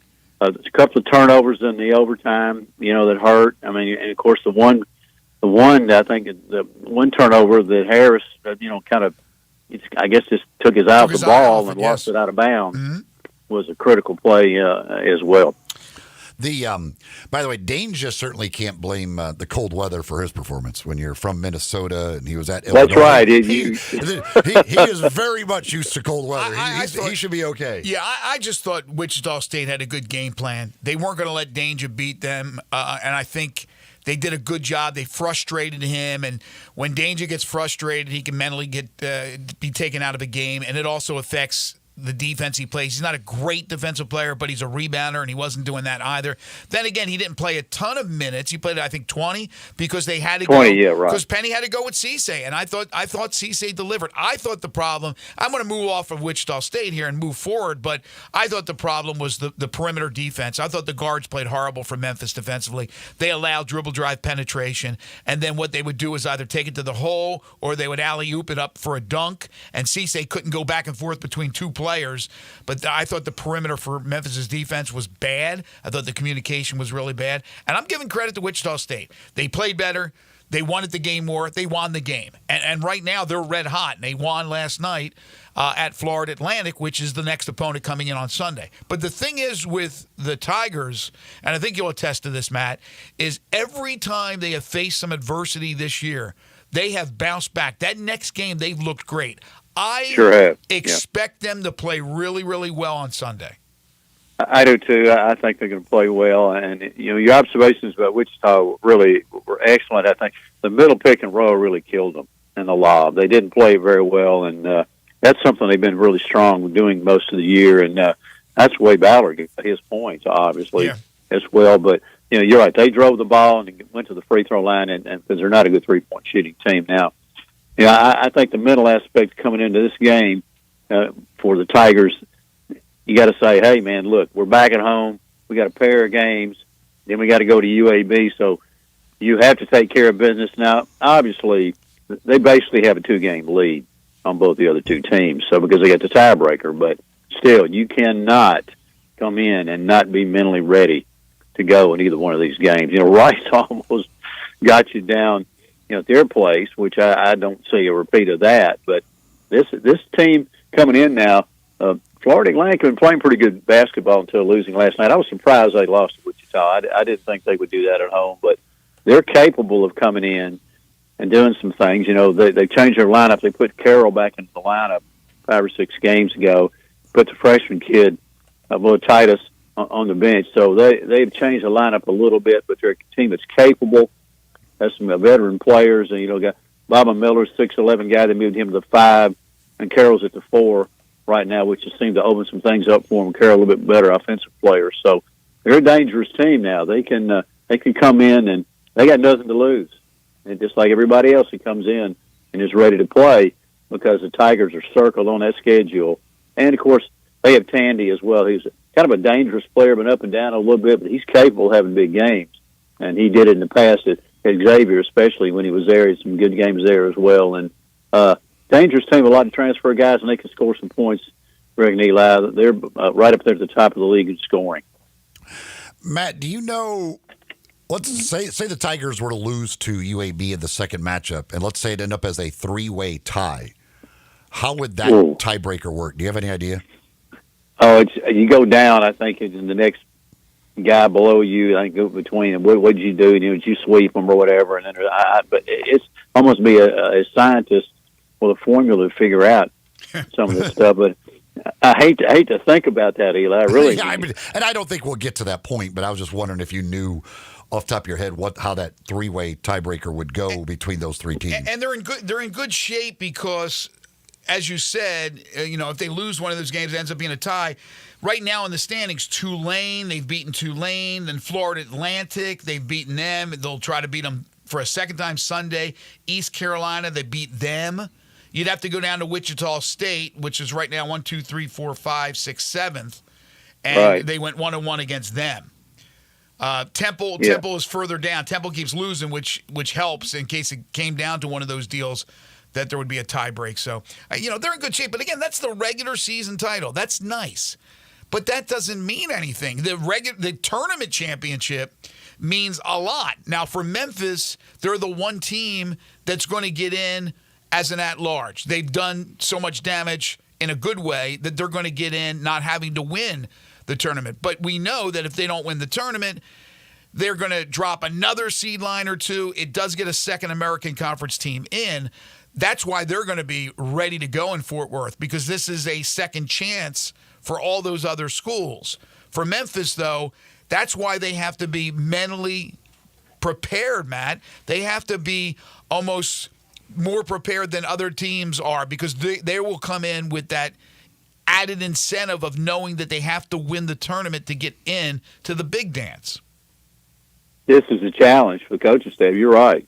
They have to get these guys up and ready to play. And one thing about it, you're exactly right on the scenario. They're going to get in anyway, but you want to be strong going into the NCAA tournament and some momentum in the conference tournament. So you want to play well. One big challenge is the last week. We've got 3 games in like 5 days. Right. In that end of the year. So that's something that you got to be preparing for that. Be ready to tackle that because that's a situation where you're going to play games real close. But you want to be strong going into the postseason tournament play. But here's the thing that scares me a little bit, and I know this probably won't because I don't want to forecast anything again, probably. But North Texas is a team that scares me a little bit because one, they're going to be in a familiar place. Fort Worth's not far from Denton. Probably would have some fans there. They play pretty sound defense.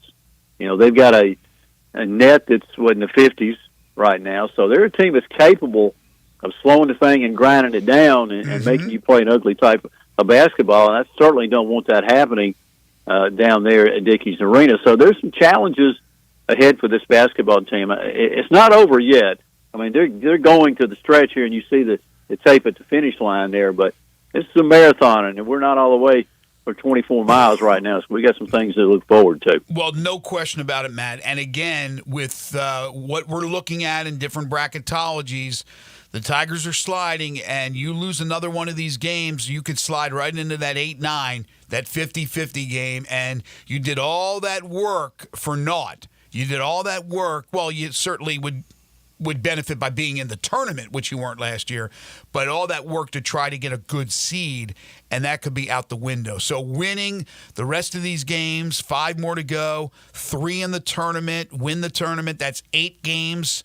That would be an 8-game winning streak. You would get the AQ, but you'd be in either way, and you'd have momentum. So it's very, very important. It starts Sunday with the Tigers taking on Florida Atlantic.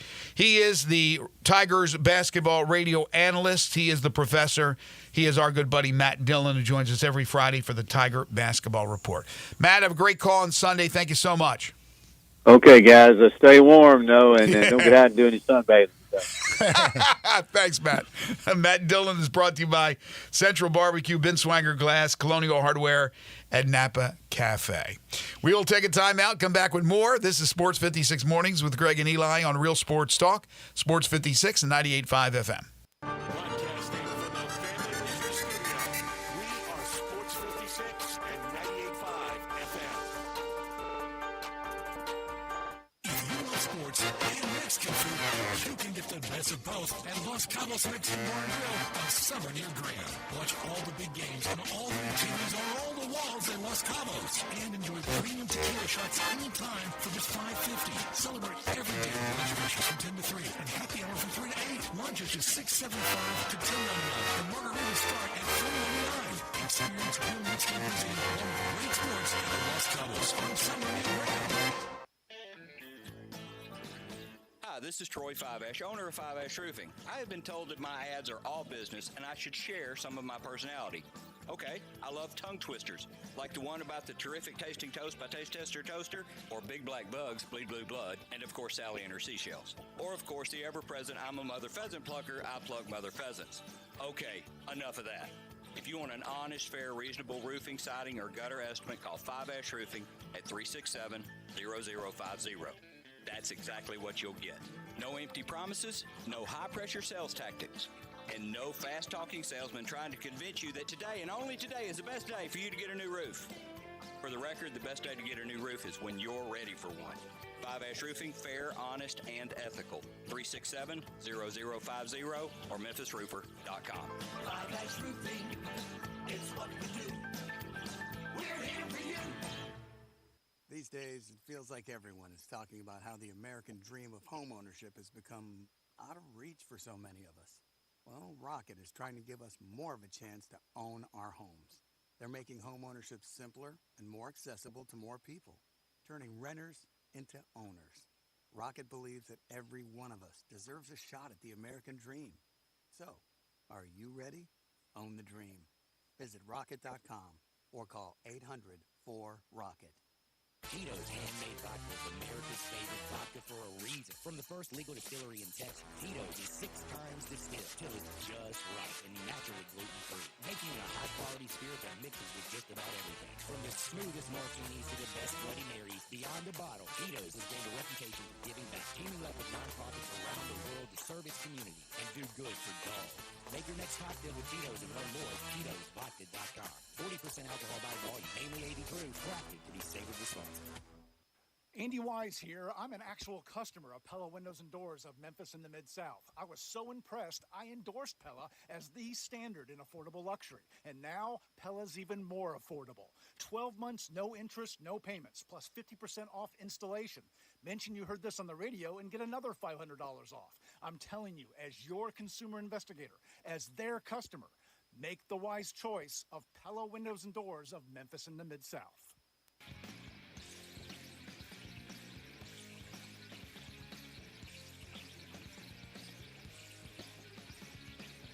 Now back to Sports 56 mornings on Sports 56 and 98.5 FM. This hour is brought to you by James Gaddis Jewelers. To reveal the full spectrum of dazzling color. Here once again, Greg Gaston and Eli Savoy. Have you guys had a chance to watch the show on HBO Max about the select team that beat the Dream Team in '92? I have not. Have you, Elijah? No, I haven't gotten around to that one yet. Finally got to see it last night, and it's really good. It's narrated by Grant Hill, who's now a big executive with USA Basketball, which makes an awful lot of sense that he's the one because he was there as a member of the select team, and now he's with all these Olympic teams, the recent one that won the gold in Paris, and so they kind of interject that as well. But a lot of great interviews, including Penny Hardaway, interviewed for this show, and it's really fascinating to hear what the players that were part of that Dream Team said about this one scrimmage game that took place. Now, the second time they scrimmaged, the Dream Team absolutely blew the doors off this select team.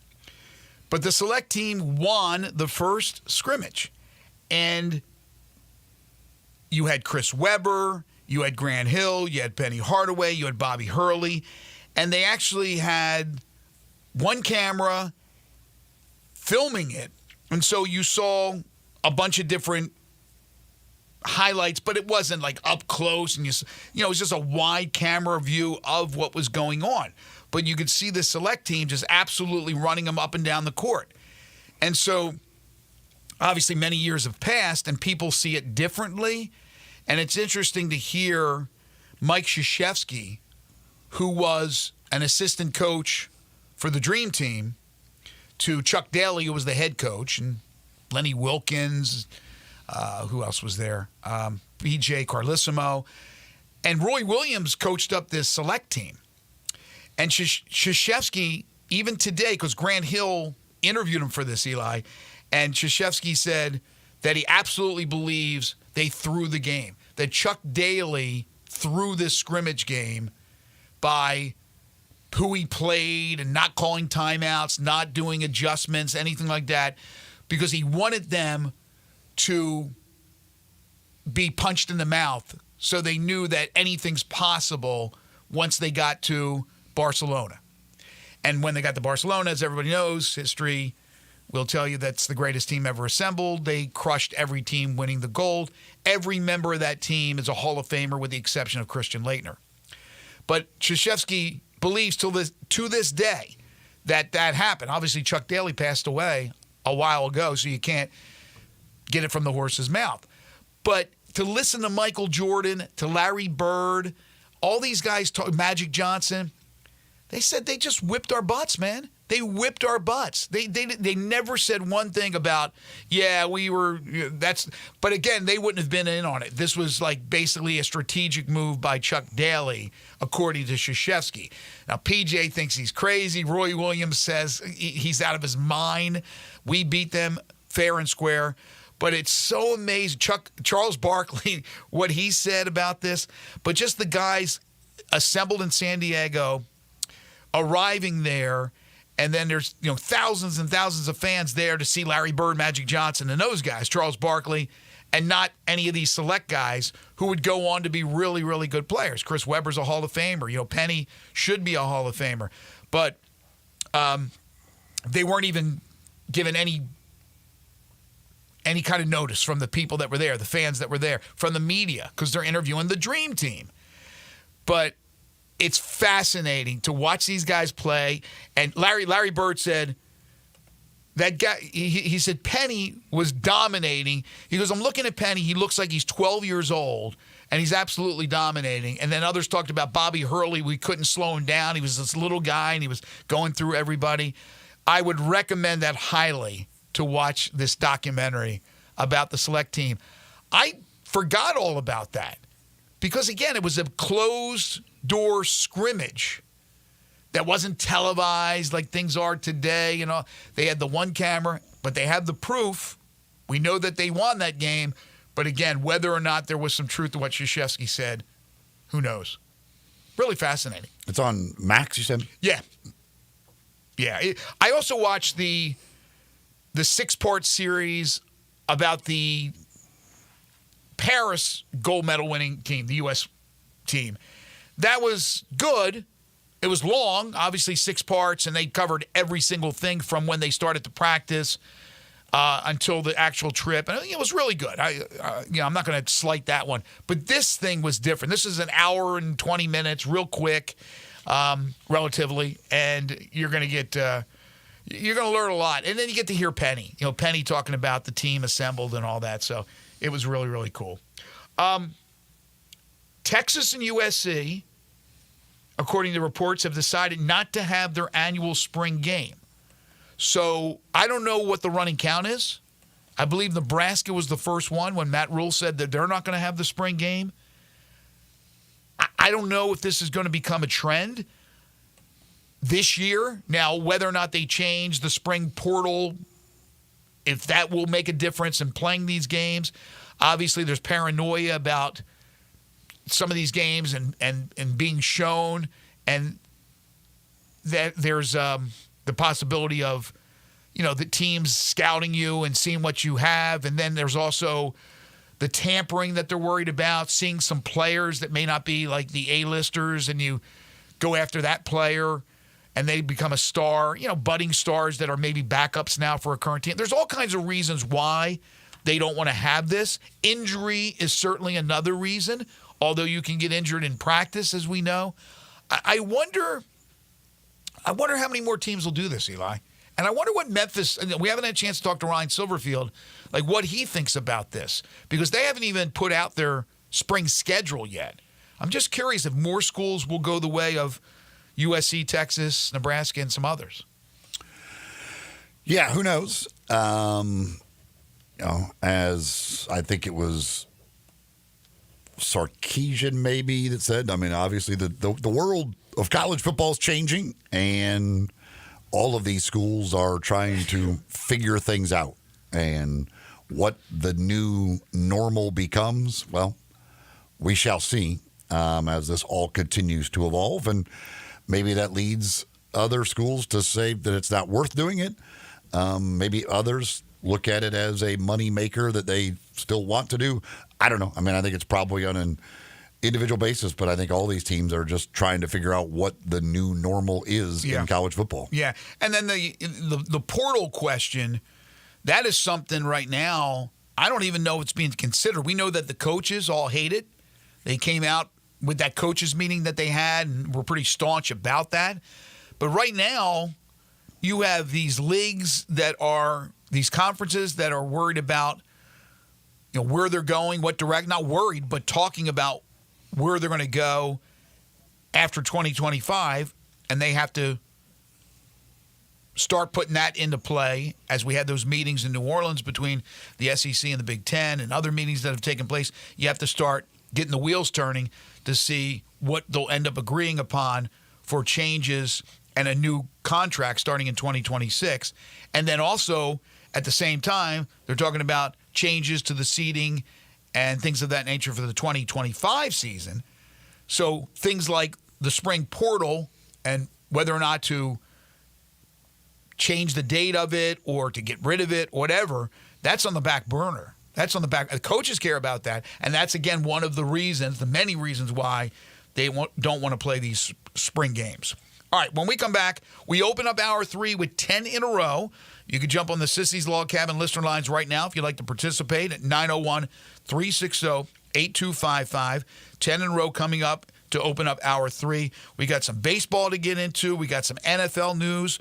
We'll revisit the Grizzlies and a tough one last night as they lose to the Pacers 127-113. We'll take your calls and texts on the Sissy's Log Cabin listener lines at 901-360-8255. We had a great time a couple weeks ago at Dinstall's.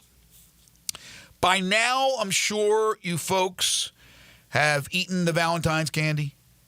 It's probably gone, so you need to do some restocking. You got to restock your candy stash. So that means you have to head on over to Dinstall's, which is always a good reason to visit Dinstall's. Not only to restock, but just to walk around and smell those smells. There's nothing like it at Dinstall's, where they make the best chocolates and candies in the country, in my opinion. Get ready for the next week. You can stop by Dinstall's for your favorite treats. Pick up some Cashew Crunch, some Turtlettes, the chocolate-covered strawberries, those chocolate-covered pretzels, which I just pounded down myself. 5 locations: Germantown, Collierville, downtown Memphis, East Memphis and Laurelwood, and at Pleasant View, where they make the candies. The factory is right there on the premises. They've been making these candies, these chocolates, for over 123 years. They'll ship them anywhere in the country.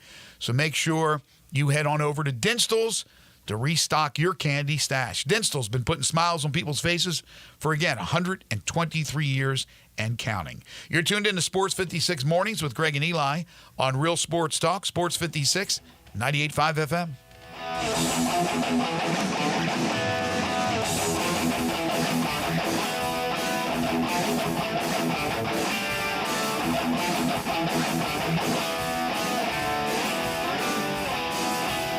Tiger Nation, Memphis men's basketball returns at FedEx Forum Sunday, February 23rd at 1 when the Tigers welcome FAU to the 901. It will be our Champions for Literacy and Fan Appreciation game, sponsored by International Paper. During the game, we'll recognize Tiger Nation for their tremendous support throughout the year with seat upgrades, prize giveaways, and more. It's time to stand up, Memphis, and cheer on your first place Tigers. Be sure to get your tickets now at GoTigersGo.com. Hello, sports fans out there. Walker Taylor here with the Germantown and Collierville Commissary. We just celebrated our 43rd year in business, and I would like to thank our fantastic customers and especially our loyal staff. Time has flown by. We now have a second location, Poplar and Houston Levy in Collierville. Catering is a specialty of ours. 50 to 5,000, no job too small, no job too big. Full service or self-service. We also have a party room in Collierville that is great for rehearsal dinners, business meetings, you name it, we'd love to have you. Also, our barbecue party packs start at $8.75 a person. Barbecue, beans, slaw, bun sauce, including serving utensils. Especially great for tailgating with football season coming up. Commissary restaurants also believe in giving back to the community. Possibly you have been approached by somebody selling a barbecue 6-pack coupon for fundraising. Cheerleading groups, church groups, anything to help a worthy cause. Holidays are near. Smoked hams and smoked turkeys will be on the pit before you know it. Come see us at Germantown and Collierville Commissary. Also check us out at commissarybarbecue.com. Locally owned and operated for over 40 years, Automatic Gates Construction tailors custom gate solutions for all your residential, commercial, and industrial needs, including repairs, maintenance, and installation. Automatic Gates Construction specializes in designing and installing automatic gates and fencing that seamlessly blends security, functionality, and aesthetic appeal. Elevate the safety and efficiency of your property with a premium gate solution. Automatic Gates Construction at myautomaticgates.com. Nestled in the heart of East Memphis, located corner of Park and Cherry, is a beautiful residential neighborhood. I'm here at Town Village Audubon Park interviewing a new resident, Carolyn. Share with us why you chose Town Village. Well, if your parents or special friends need to make that big move, let me share with you my experience. It was tough for me early on, but then I discovered Town Village. I would like to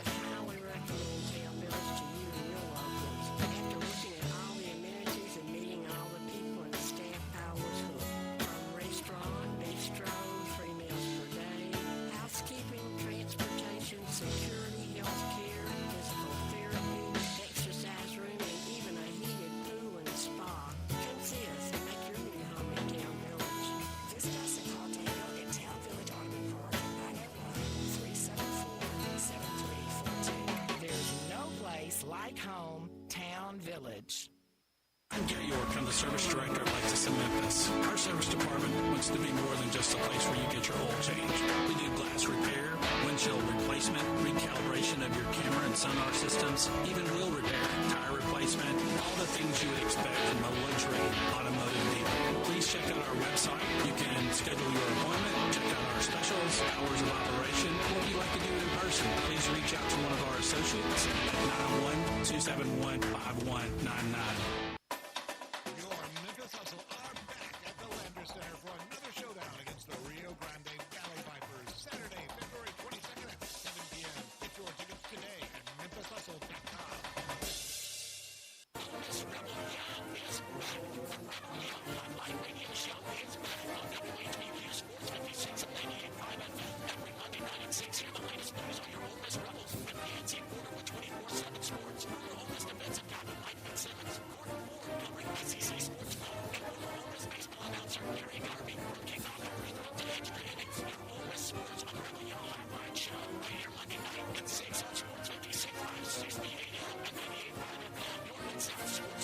This traffic brought to you by Brinson Tax Service. They protect you like family. Sports 56 traffic.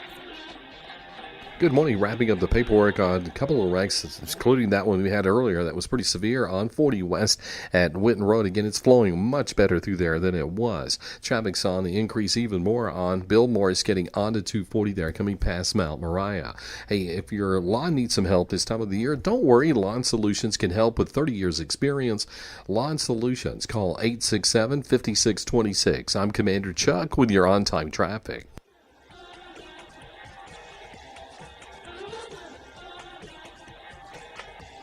Broadcasting from the Family Leisure Studios, we are Sports 56, WHBQ Memphis, and W253DF Memphis.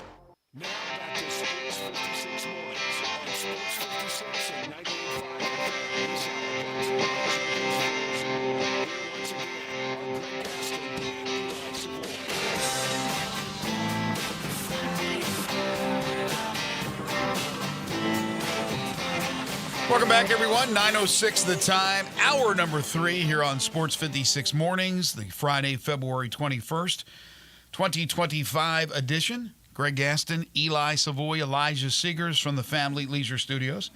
Family Leisure, go visit them this weekend. It's nice and warm inside there. Preseason pool and patio sale going on right now at 2120 Witten Road, just north of I-40. Currently 18 degrees. It will get up to about 34 today. We'll see mostly sunshine, a little bit of clouds. Then tonight, cloudy, or at least partly cloudy, with a low of 22. Not as bad as it's been the last couple of nights. Tomorrow for your Saturday, sunshine, clouds mixed, high of 43. Then Sunday, sunny, high of 55. And then early next week, into the mid to upper 60s and even 70 is the forecast for Wednesday. Hour 3 of the program is brought to you by Jenkins Floors and More. They are located at 2356 Goodman Road. That is in Horn Lake, Mississippi. They have a store in Cleveland, Mississippi, and in Little Rock, Arkansas as well. But that store in Horn Lake is easily accessible to anywhere in the metropolitan Memphis area. Family-owned and operated local business that specializes in flooring and carpeting. And if it's variety you're looking for, they have it, from the SPC and WPC vinyls, all the ceramic and porcelain tiles, all different styles, colors of granite and porcelain, and so much more. Plus, the hardwoods are by Portercraft. The carpeting is from Southern Luxury Carpet. Backsplashes for your kitchens and bathrooms, plantation shutters and blinds, and so much more. They sell it wholesale. Skip the middleman, save you lots of money in the process. It makes sense for homeowners, contractors. If you can't do it yourself, you call Jenkins. They'll get the job done for you in 2 weeks. They'll come to you. They'll bring you the samples of the carpeting or of the flooring. They'll show you what it'll look like. They'll give you a free estimate. Then you go with Jenkins. They'll have it done in 2 weeks. Again, you cannot beat it. Give them a call, 662-469-9350. They're open Monday through Saturday. If you miss that number, just call the station. We'll get it for you. Financing is always available at Jenkins Floors and More. It is time now for 10 in a row. Not 5, not 6, not 7, not 8, not 9, but 10 in a row. It's the game show that has swept the nation. It's 10 in a row. If you'd like to participate, all you need to do is jump on the Sissy's Log Cabin listener lines at 901-360-8255. It's brought to you each and every week by Napa Cafe. That's right, Napa Cafe. Now, 27 years they've been in business serving up great food for folks here in the Mid-South. 5101 Sanderland. That's where you'll find them in East Memphis. You can also find them online at napacafe.com. At napacafe.com, you can check out the menu. You can make reservations right there. You can order online as well. If you want to maybe go pick up some food, take it home with you, they can do that with their entire menu at Napa Cafe. But when you go in the place, absolutely fantastic. Just beautiful place, great atmosphere. 5 dining rooms, including the private wine cellar. If you've got a special occasion you're celebrating, that wine cellar is a great way to go. Maybe you just want to sit at the bar, have an appetizer and a drink for happy hour. Whatever it is, folks at Napa Cafe are there to take good care of you, and you're going to get great food as well. They're open Wednesday through Saturday for dinner starting at 5 o'clock. For reservations, again, you can go to napacafe.com. Check them out at 5101 Sanderland, Napa Cafe. The winner of 10 in a row will get a $50 gift certificate to Napa Cafe, along with a $25 gift certificate to the Owner's Box out in Lakeland, and a couple of Malco movie passes. All right, so it's a tough question. It's not an easy question to look up. I had to do my homework to come up with it, so let's do it. I usually give you an easy one, and you go to the, Google it up. This time, you need to just make an educated guess. So jump on the Sissy's Log Cabin listener lines right now. Don't be shy. 901-360-8255. Here's the question. NBA teams that rank in the top 10 in total regular season wins over the last 5 years.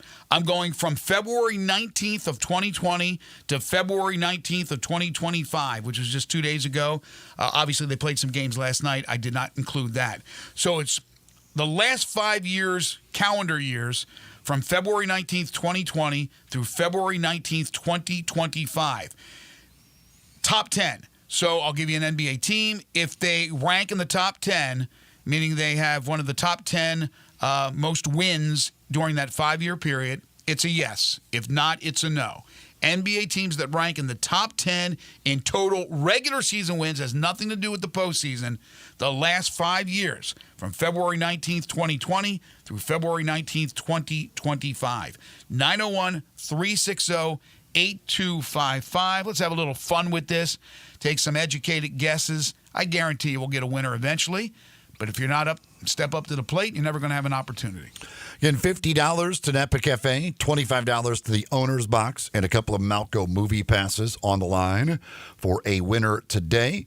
360-8255, 360-8255 to play on the Sissy's Log Cabin listener line. Jason is going to lead us off. Hello, Jason. Hi, Jason. Morning, guys. How's it going? Going well. Again, I'll read the question one more time. NBA teams that rank in the top 10 in total regular season wins the last 5 years from February 19th, 2020 through February 19th, 2025. Bulls. No. Celtics. Yeah. Pacers. No. Lakers. Oh, I'm going to say no. Bucks. Yeah, Bucks. Nets. No, not Nets. Mavericks. Luka. No. 360-8255. Good run there to start things off. Who's next? Next up is Tony. Hey, Tony. Hey, what's going on, guys? Hey, Tony. Cavaliers. No. 360-8255. Cavs, surprising. Next up is Mario. Hey, Mario. Mario? Hey, what's going on, fellas? Here we go. Bulls. No. Celtics. Yes. Pacers. No. Lakers. No. Bucks. Yes. Nets. No. Mavericks. Yes. Grizzlies.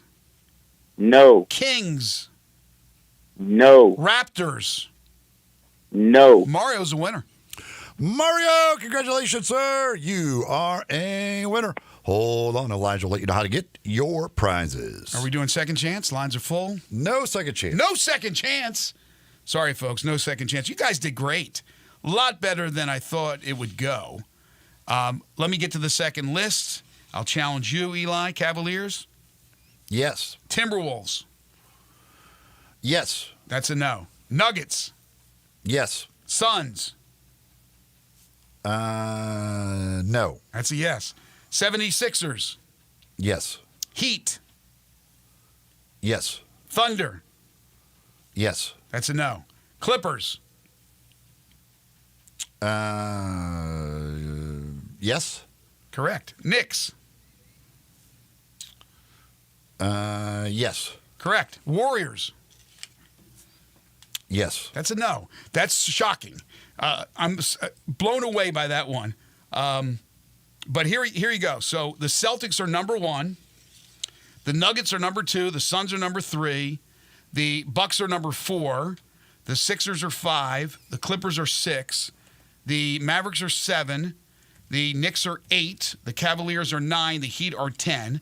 Again, this is during this specific 5-year period starting on February 19th, 2020 through February 19th, 2025. Some of the other ones I used, the Bulls 21st, Pacers 20th, Nets 16th, Kings 18th, Raptors 23rd, Timberwolves 14th, Thunder 15th, Warriors 11th, so they just missed. The Grizzlies 12th. So top half.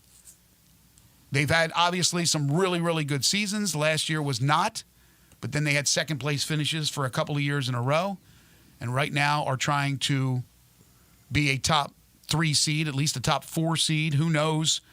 They are right now in 3rd after dropping a game last night. Denver winning. Still have a couple of game cushion on that 3rd-place spot, but very tedious, especially with the schedule that they have coming up. The much has been made about the NBA All-Star Game, obviously, and the format, all of that stuff. Now with, of course, hockey doing this whole 4-nation thing, people are like, well, yeah, NBA needs to go to that whole deal or go to U.S. versus whatever, the world. Mm-hmm. There's just not enough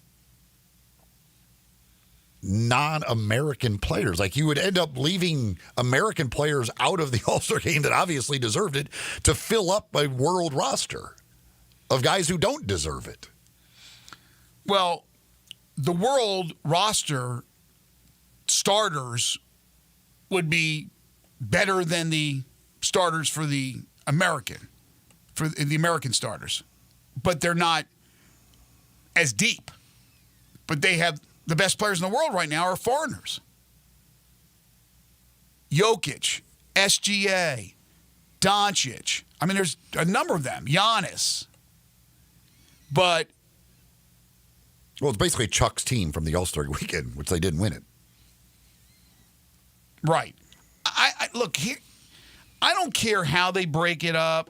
I don't care if it's international versus the U.S. I don't care if they're playing for $1 billion in charity money. I mean, I don't know if it's $1 million a player. I don't know what would make these players want to play and play actual basketball and play defense. I mean, I give Jaren Jackson Jr. credit for trying to play a little bit of defense in that particular game. I don't know what could change this and make it good. I don't have an answer. So no, I mean, in the end, I people just need to accept what it is. Like it just isn't. There is no level of money you're going to be able to give them. I mean, these guys, when you're all-stars, obviously you're pretty darn good. Most of them have max contracts. They're making $50 million a year. So saying, oh, you can win or another $1 million. What? Okay, great. Thanks.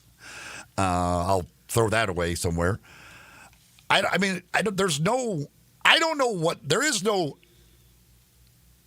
Nothing I don't think you can give them that's going to motivate them. you have to hope somehow that they just decide they want to do it. But that's clearly not going to happen.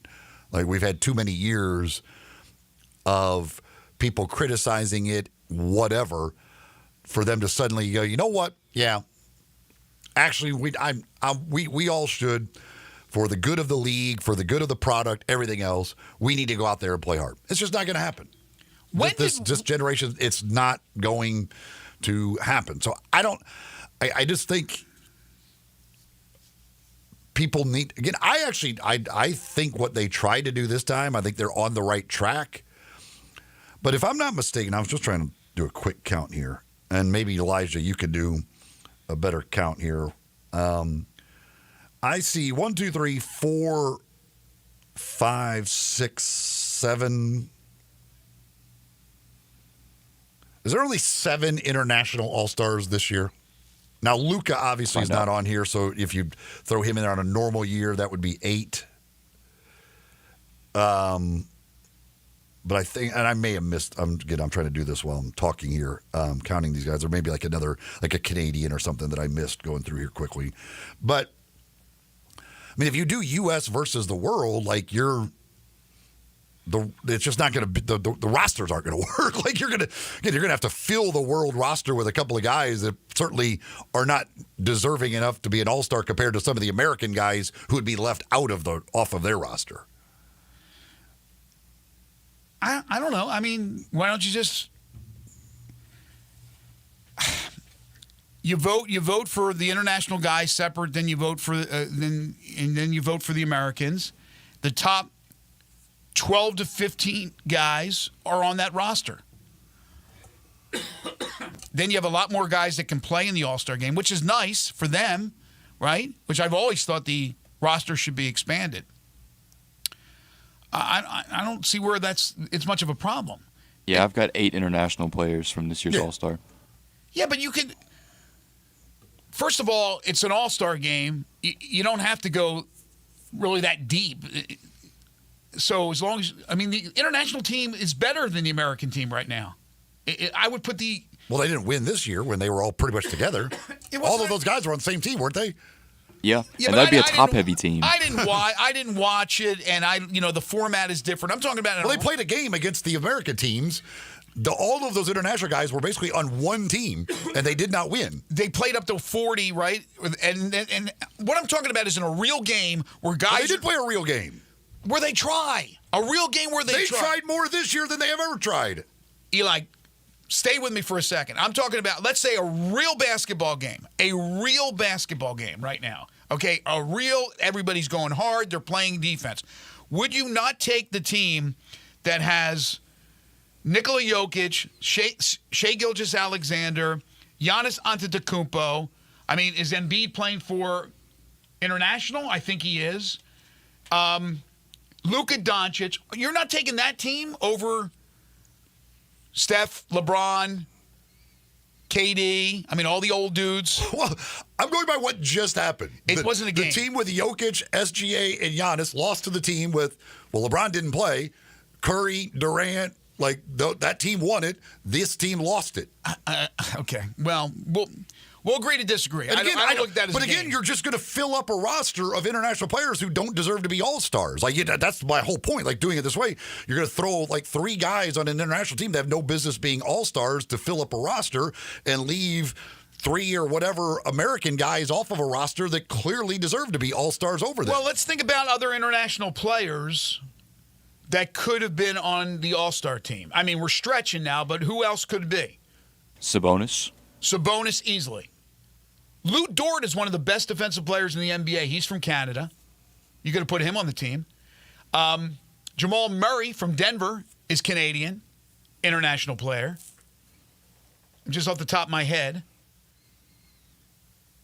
I'm not even looking at teams or rosters or anything like that. RJ Barrett's having a pretty good year, Canadian. You have, I don't know if Zubats is all-star worthy, but, he's a good player. You got Lauri Markkanen. Yeah, Markkanen is international as well. No, I think you absolutely can field that Okay, team. but you've got 16 Americans that you're eliminating 4 of. Which we're talking about the guys who are left off this year. You got to take away four of these Americans. Well, I'm saying that were on this year's team. I'm saying at the expense of putting Lauri Markkanen and these guys on there. Well, I'm saying you expand the roster. You go 15 and 15. Okay, well now you got to put 3 more international guys on there. Yeah, but what, got Santi Aldama as an all-star now? No, I don't think it's that bad. I don't think it's as bad as you think. And yes, some of these American and again, players. that still would be one of the American all-stars from this year not even making it, and all of those international guys being on there. I don't know. I don't like that either. I don't like anything now, but I don't like anything with the Pro Bowl. You like the flag football. I don't like any of that crap. I never said I liked the flag football. I don't know what. I said it's better. I like the skills things way better than watching the old Pro Bowl because I never watched the old Pro Bowl. They're not going to change having something because it's product for their networks. They need programming. So there's always going to be something. I mean, to me, just announce who's the All-Stars, announce who's the Pro Bowlers, give them a bonus, and let them go take a vacation and not even do anything. But that's not going to happen. That's not reality. They're going to do something. I give them credit for trying to think outside the box, but it's worthless. I knew those numbers were going to be bad, not because of even the format. They were going up against the Daytona 500, which was extended all the way into the evening because of the rain delays, and they were going up against Saturday Night Live, and was it the Grammys? One of those things. It might have been, yeah, but Saturday Night Live. It was the Saturday Night Live 50th anniversary. So they're going to lose a lot of audience as far as that's concerned. I know people say, well, it's different, your entertainment from that standpoint of Saturday Night Live to sports, but it crosses over a lot. It really does. So you had some good programming they were going up against. But I don't even think that would have mattered. Then you throw in the change in the format. All the negative talk doesn't help. People are going to want to watch when they hear about the negativity. Then you have the players complaining about the format. Let's go back to East versus West. And then the talking heads doing their thing nationally, complaining about it as well. Let's go back to East versus West thing just literally cracks me up. People act like they haven't done the East versus West in a long time. They literally just did it last year, which led to this. Right. Because there were 400 points scored in the game. Or not quite. It was like 390, whatever, 6. But that was the players who said that. I'm not sure about, there are other people. A lot of people like, they just need to go back to East versus West. I think they forget that last year was East versus West, and that led to everybody complaining. True. You just have to accept it what it is. The players aren't going to really care. You're not going to come up with anything that makes the players go out there. The players look at it as a break.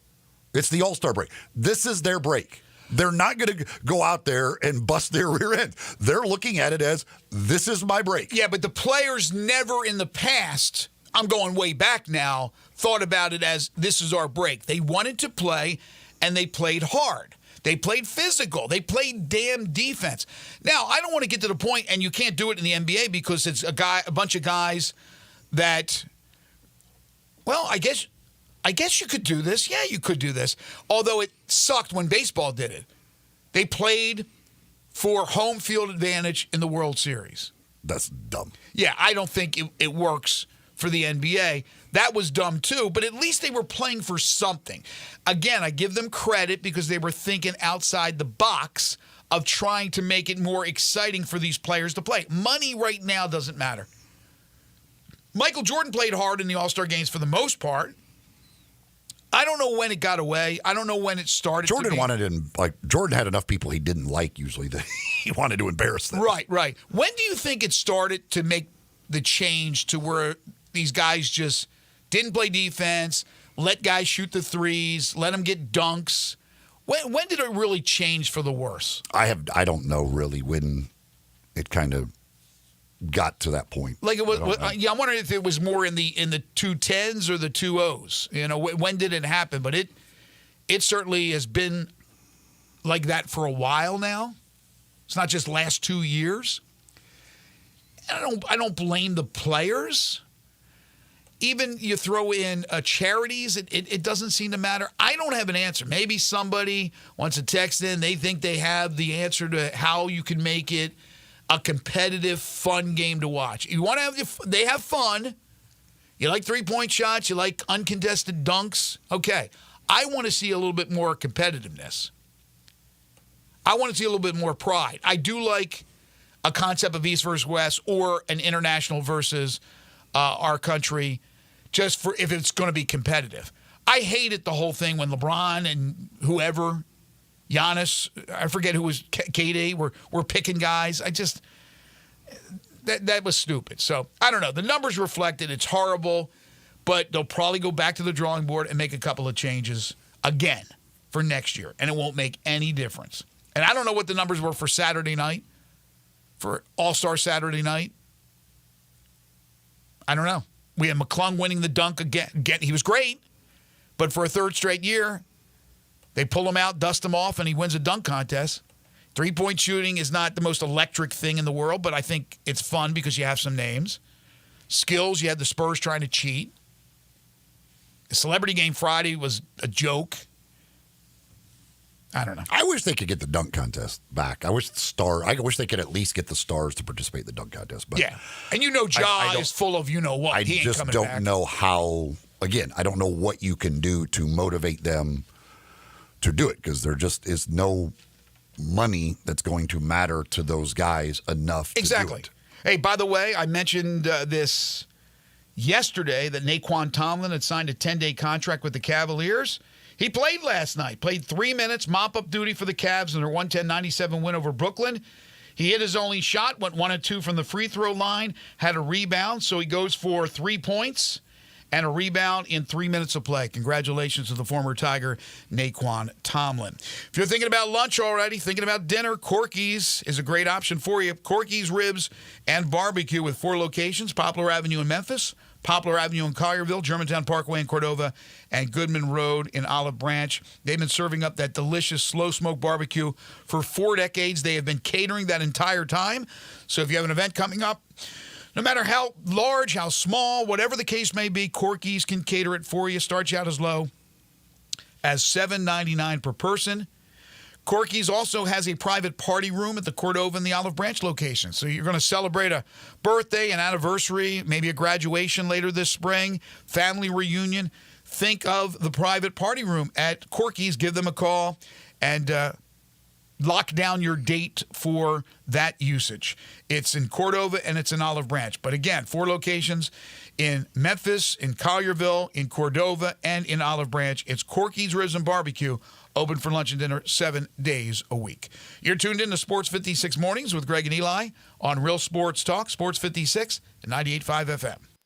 Be sure to follow us at Sports56 WHBQ on Twitter, Facebook, Instagram, and YouTube to watch live video of our shows. Stay up to date with station events and have chances to win prizes.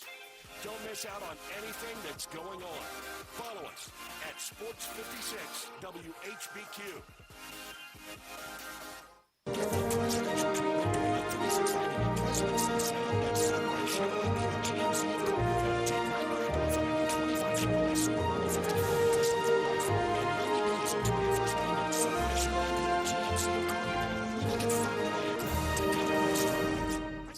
Licensing costs, registration fees, taxes, and dealer doc fee of $899.50, which are to be paid by the consumer. Example, stock number SC126470, MSRP $48,840, dealer discount $4,000, $2,000 customer cash, $3,000 bonus cash, sale price $39,840, interest starts at date of purchase on approved credit, expires 3/3/25. One sign that a bar is a great bar is their signature cocktails. And the signature cocktails at Bell Tavern really set the place apart. Maybe just a simple 3-whiskey old-fashioned with a house blend of domestic whiskeys, or a barrel-aged Manhattan with Rittenhouse Rye, Rockwell Sweet Vermouth, barrel-aged bitters, and maraschino cherries. Those are 2 of the incredible drinks you can get at Bell Tavern, Memphis's perfect downtown neighborhood bar. And there are many, many more. Combine those drinks in the friendly atmosphere, and you've got Bell Tavern.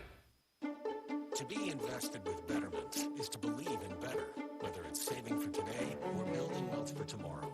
We help people and small businesses put their money to work. We automate to make saving simpler.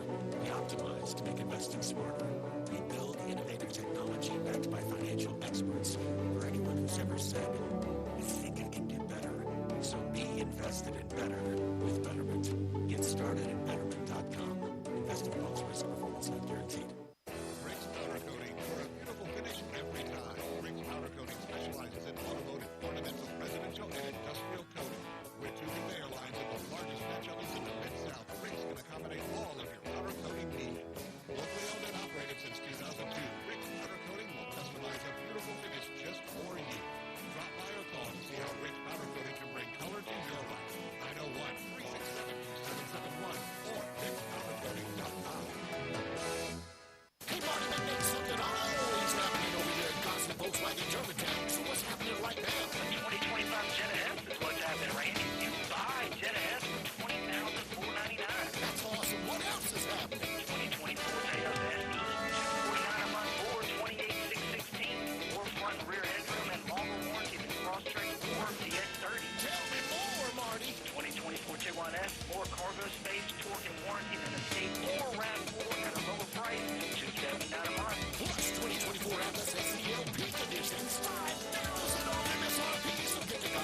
The U of M is throwing it back in honor of CDR, Chris Douglas Roberts, who was a guest of ours earlier this week. He will be inducted into the M Club Hall of Fame this weekend. Great class that includes Reggie Howard. Anyway, the University of Memphis are throwing back ticket prices for Sunday's game against Florida Atlantic to 2007, 2008 prices.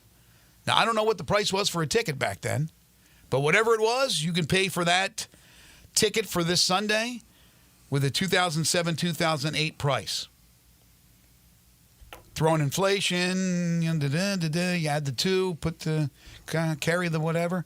I don't know. I don't know what the price is, but it's cheaper if you want to go see the Tigers and Florida Atlantic at 1 o'clock. Again, CDR, I would imagine that he'll stick around and be at the game Sunday. I don't know that. I didn't ask him that when he was on. But Saturday is the event over at the University of Memphis, so hopefully CDR will make an appearance, which I got to think, Eli, is the first since he left. I don't think he's been back, has he? Back here, I don't know. I mean, I know he was at a game in New York, but I don't know if he's been back to a game in Memphis. I have no idea. So things are getting closer and closer to a possible resolution of what's going on in the world of professional golf. And we plan to have Steve Sands on from the Golf Channel on NBC on Tuesday. But this was an update from the PGA Tour regarding their working session at the White House that was sent out. We've just concluded a constructive working session at the White House with President Trump and H.E. Yasser al-Rumayyan.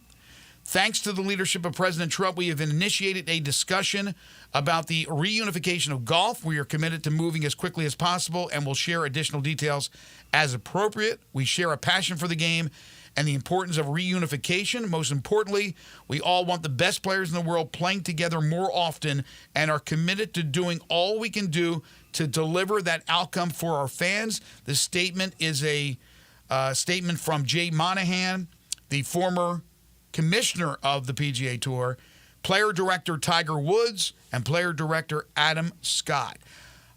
I'm going to be really curious, Eli, because, again, there have been times before where it seems like maybe they're getting closer and then something would happen. If they get it done, I wonder what it's going to look like. Because LIV is going to be still in existence.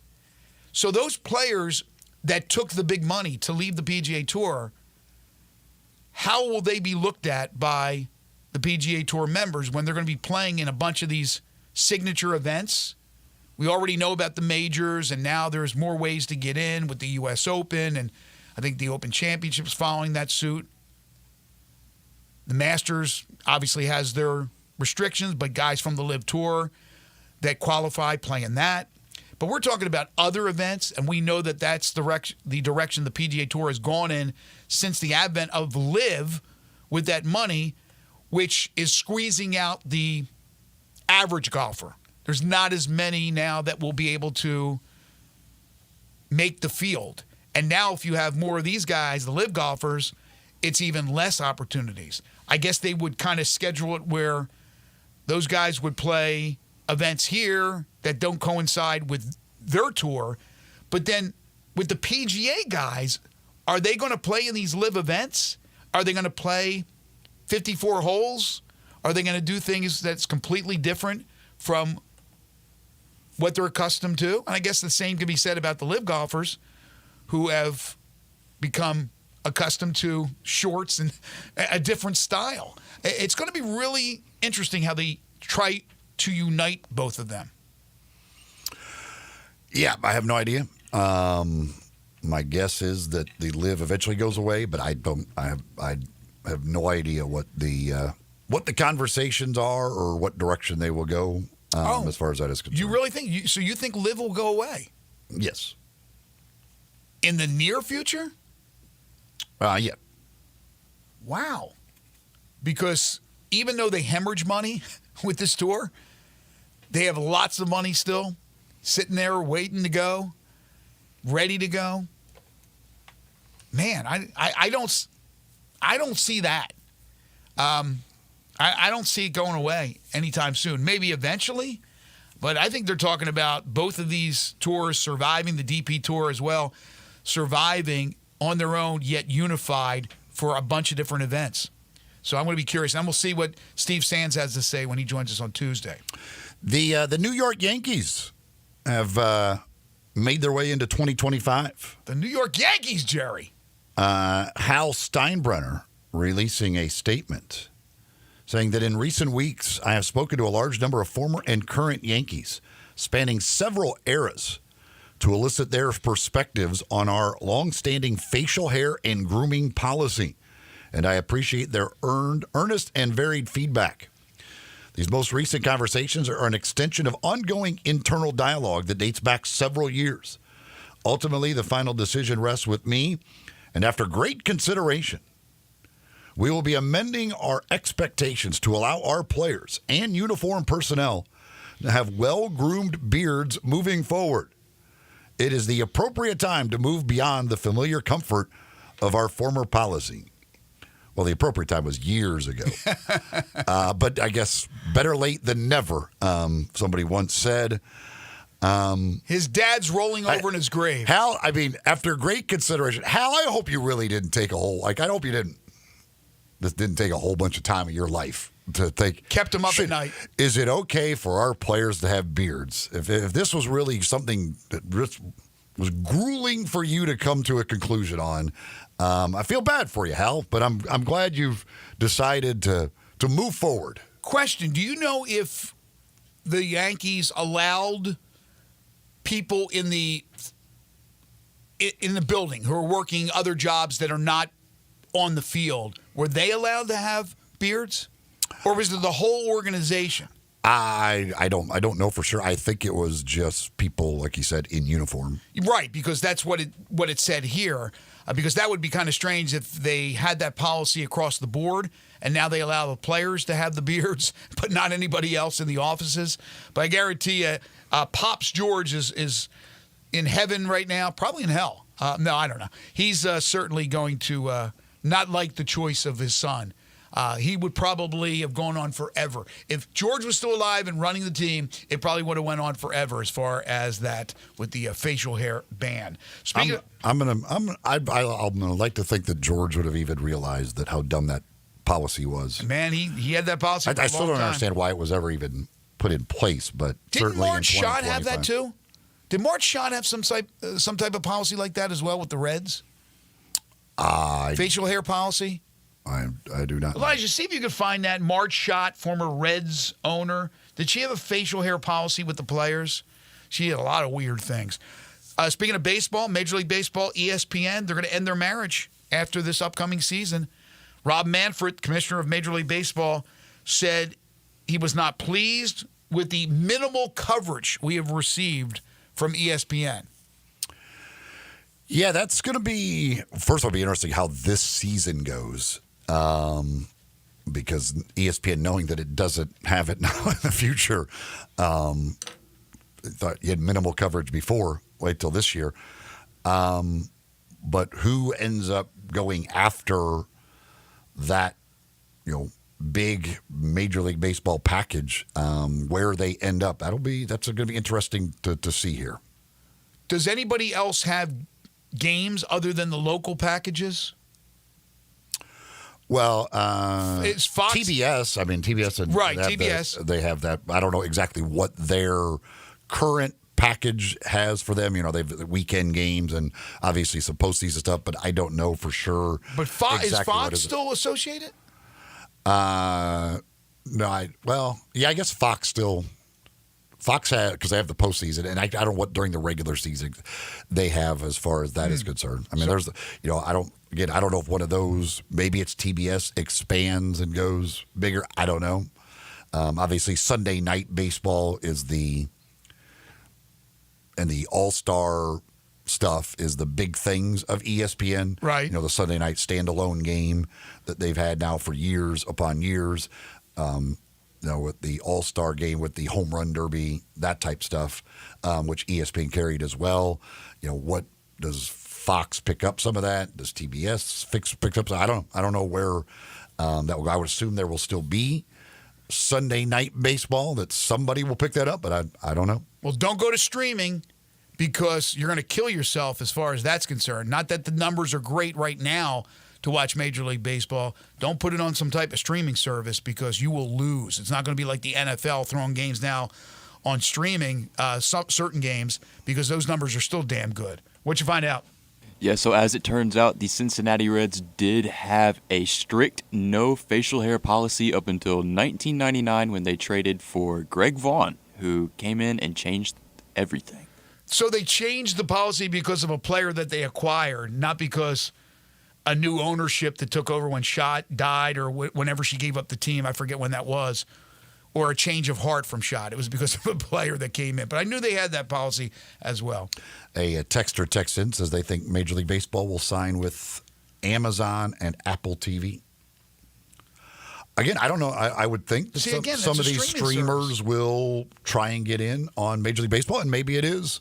Maybe it is the Sunday night baseball package that they try and go after, and one of those, or and get involved in baseball. Again, we're seeing more and more of these streamers getting involved in sports, so maybe it is. Maybe they do go after that Sunday night baseball package. Well, I think there's a good chance. I think that texter's probably on to something. But what I was saying was I hope it doesn't happen because, again, I think most people either don't like going onto the streaming services because of the whole thing about with remotes, you want to go from back and forth. You can't do that. And some are not going to pay for them. So they'll have a good, whatever they want to pay the network or pay Major League Baseball, they'll profit from that. But the audience and the numbers will not be good. Ultimately will hurt them, I think, in the long run.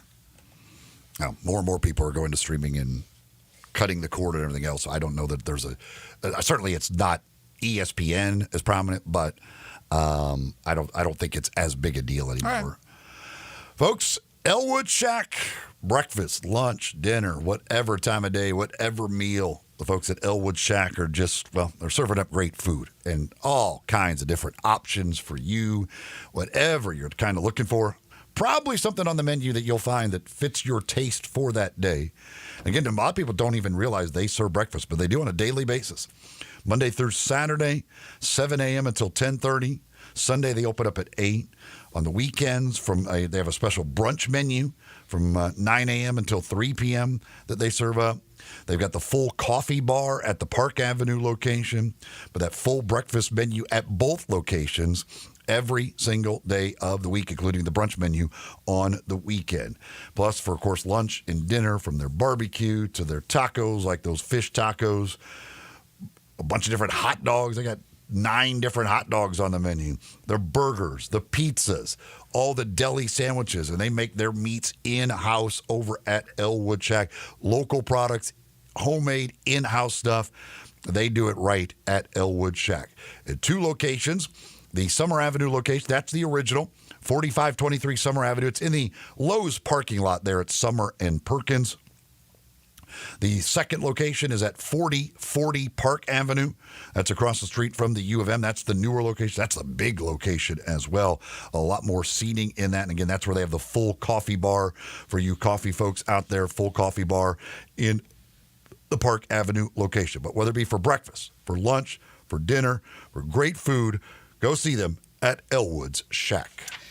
When we come back, final segment, including another classic statement from one Sir Charles Barkley. This is Sports 56 Mornings with Greg and Eli on Real Sports Talk, Sports 56 and 98.5 FM. We are Real Sports Talk, Sports 56 WHBQ. Available on your radio dial at 560 AM and 98.5 FM, as well as around the world online at sports56whbq.com. Take us with you everywhere by downloading the Sports 56 app. And at home, just say, Alexa, play Sports 56.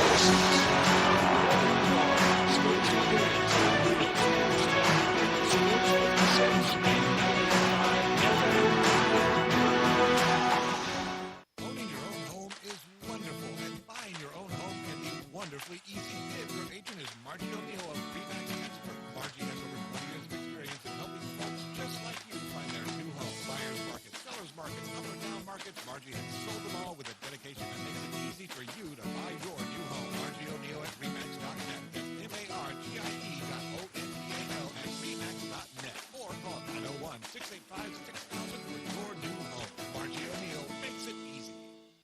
admit it.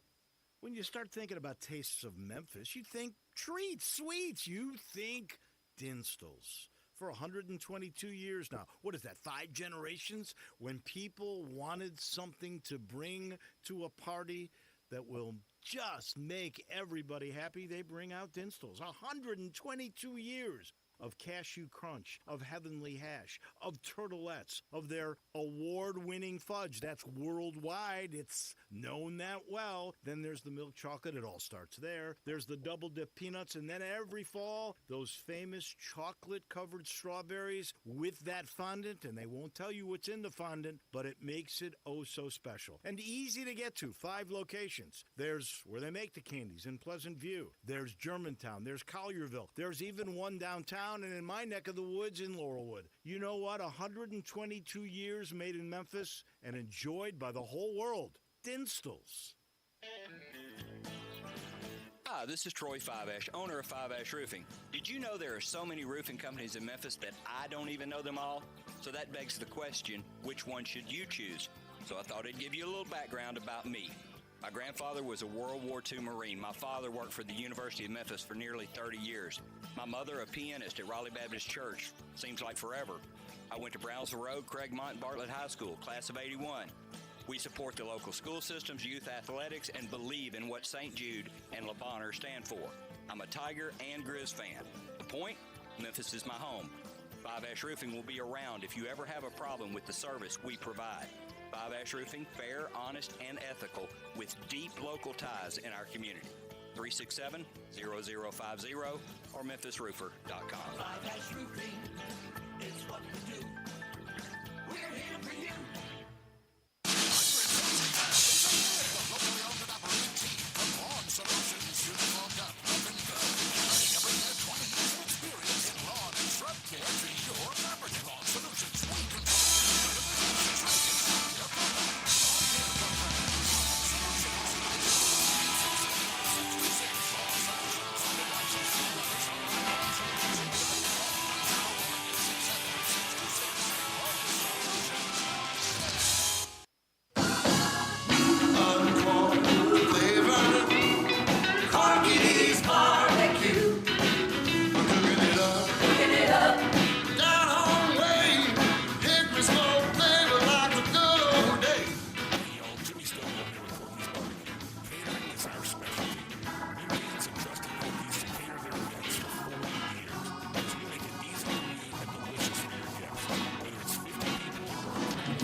This hour brought to you by Sports56 once again by Greg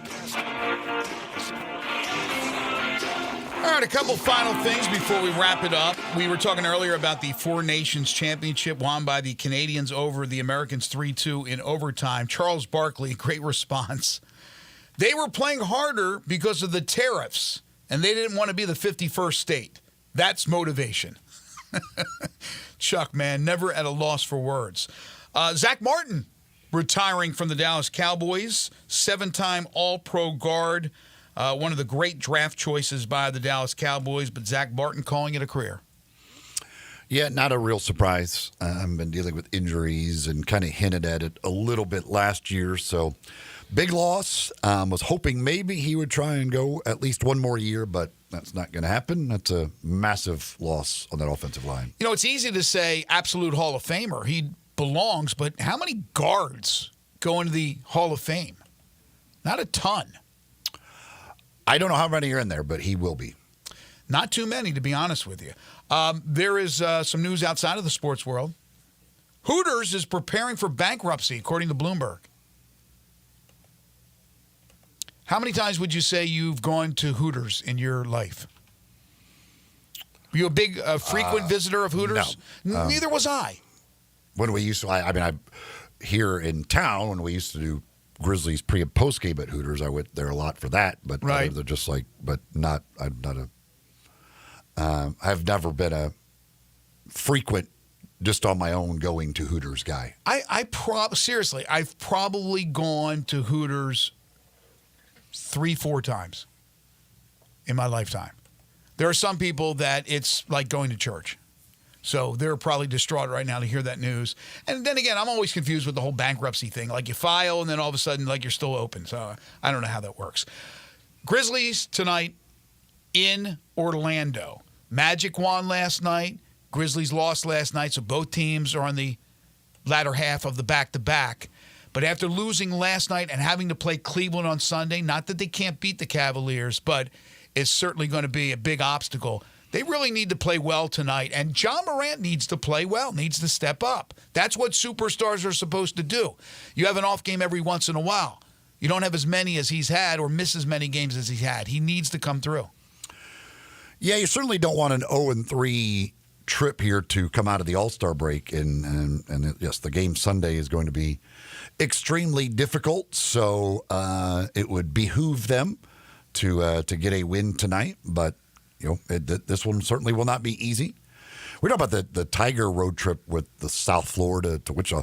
How about that's Grizzlies? How you had to pack for this from Indianapolis to Orlando, back up to Cleveland. Like, talk about being confused as to what weather you're dealing with. Like, exactly. Where it's at 80 degrees or 20 degrees? I can't remember which city are we in now? Yeah, how many suitcases are you allowed on the plane? Grizzlies now in third, a half a game behind Denver after Denver won and the Grizz lost. The Rockets are 2 games behind the Grizzlies, and right now it is 2.5 separating the Grizzlies in third and the Lakers in fifth, who were a winner last night. We will have Ole Miss Vanderbilt basketball tomorrow, 2 o'clock tip, or is that 2 o'clock pregame? Either way, we will have it for you right here on Sports 56 and 98.5 FM.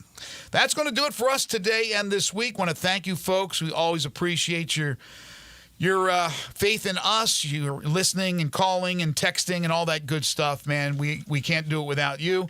John Varlas, we thank him for joining us. Matt Dillon as well with the Tiger Basketball Report. We're back bright and early starting at 7 a.m. Monday morning, where things are going to turn better weather-wise after maybe 1 more or 2 more cold evenings. But the warm weather is on the horizon. Waldo and Friends, he's on the horizon. He's coming up next with Waldo and Friends on Sports 56. Dave Woloshin on deck. For Eli Savoy, for Elijah Seegers, I'm Greg Gaston. Have a great weekend, everyone.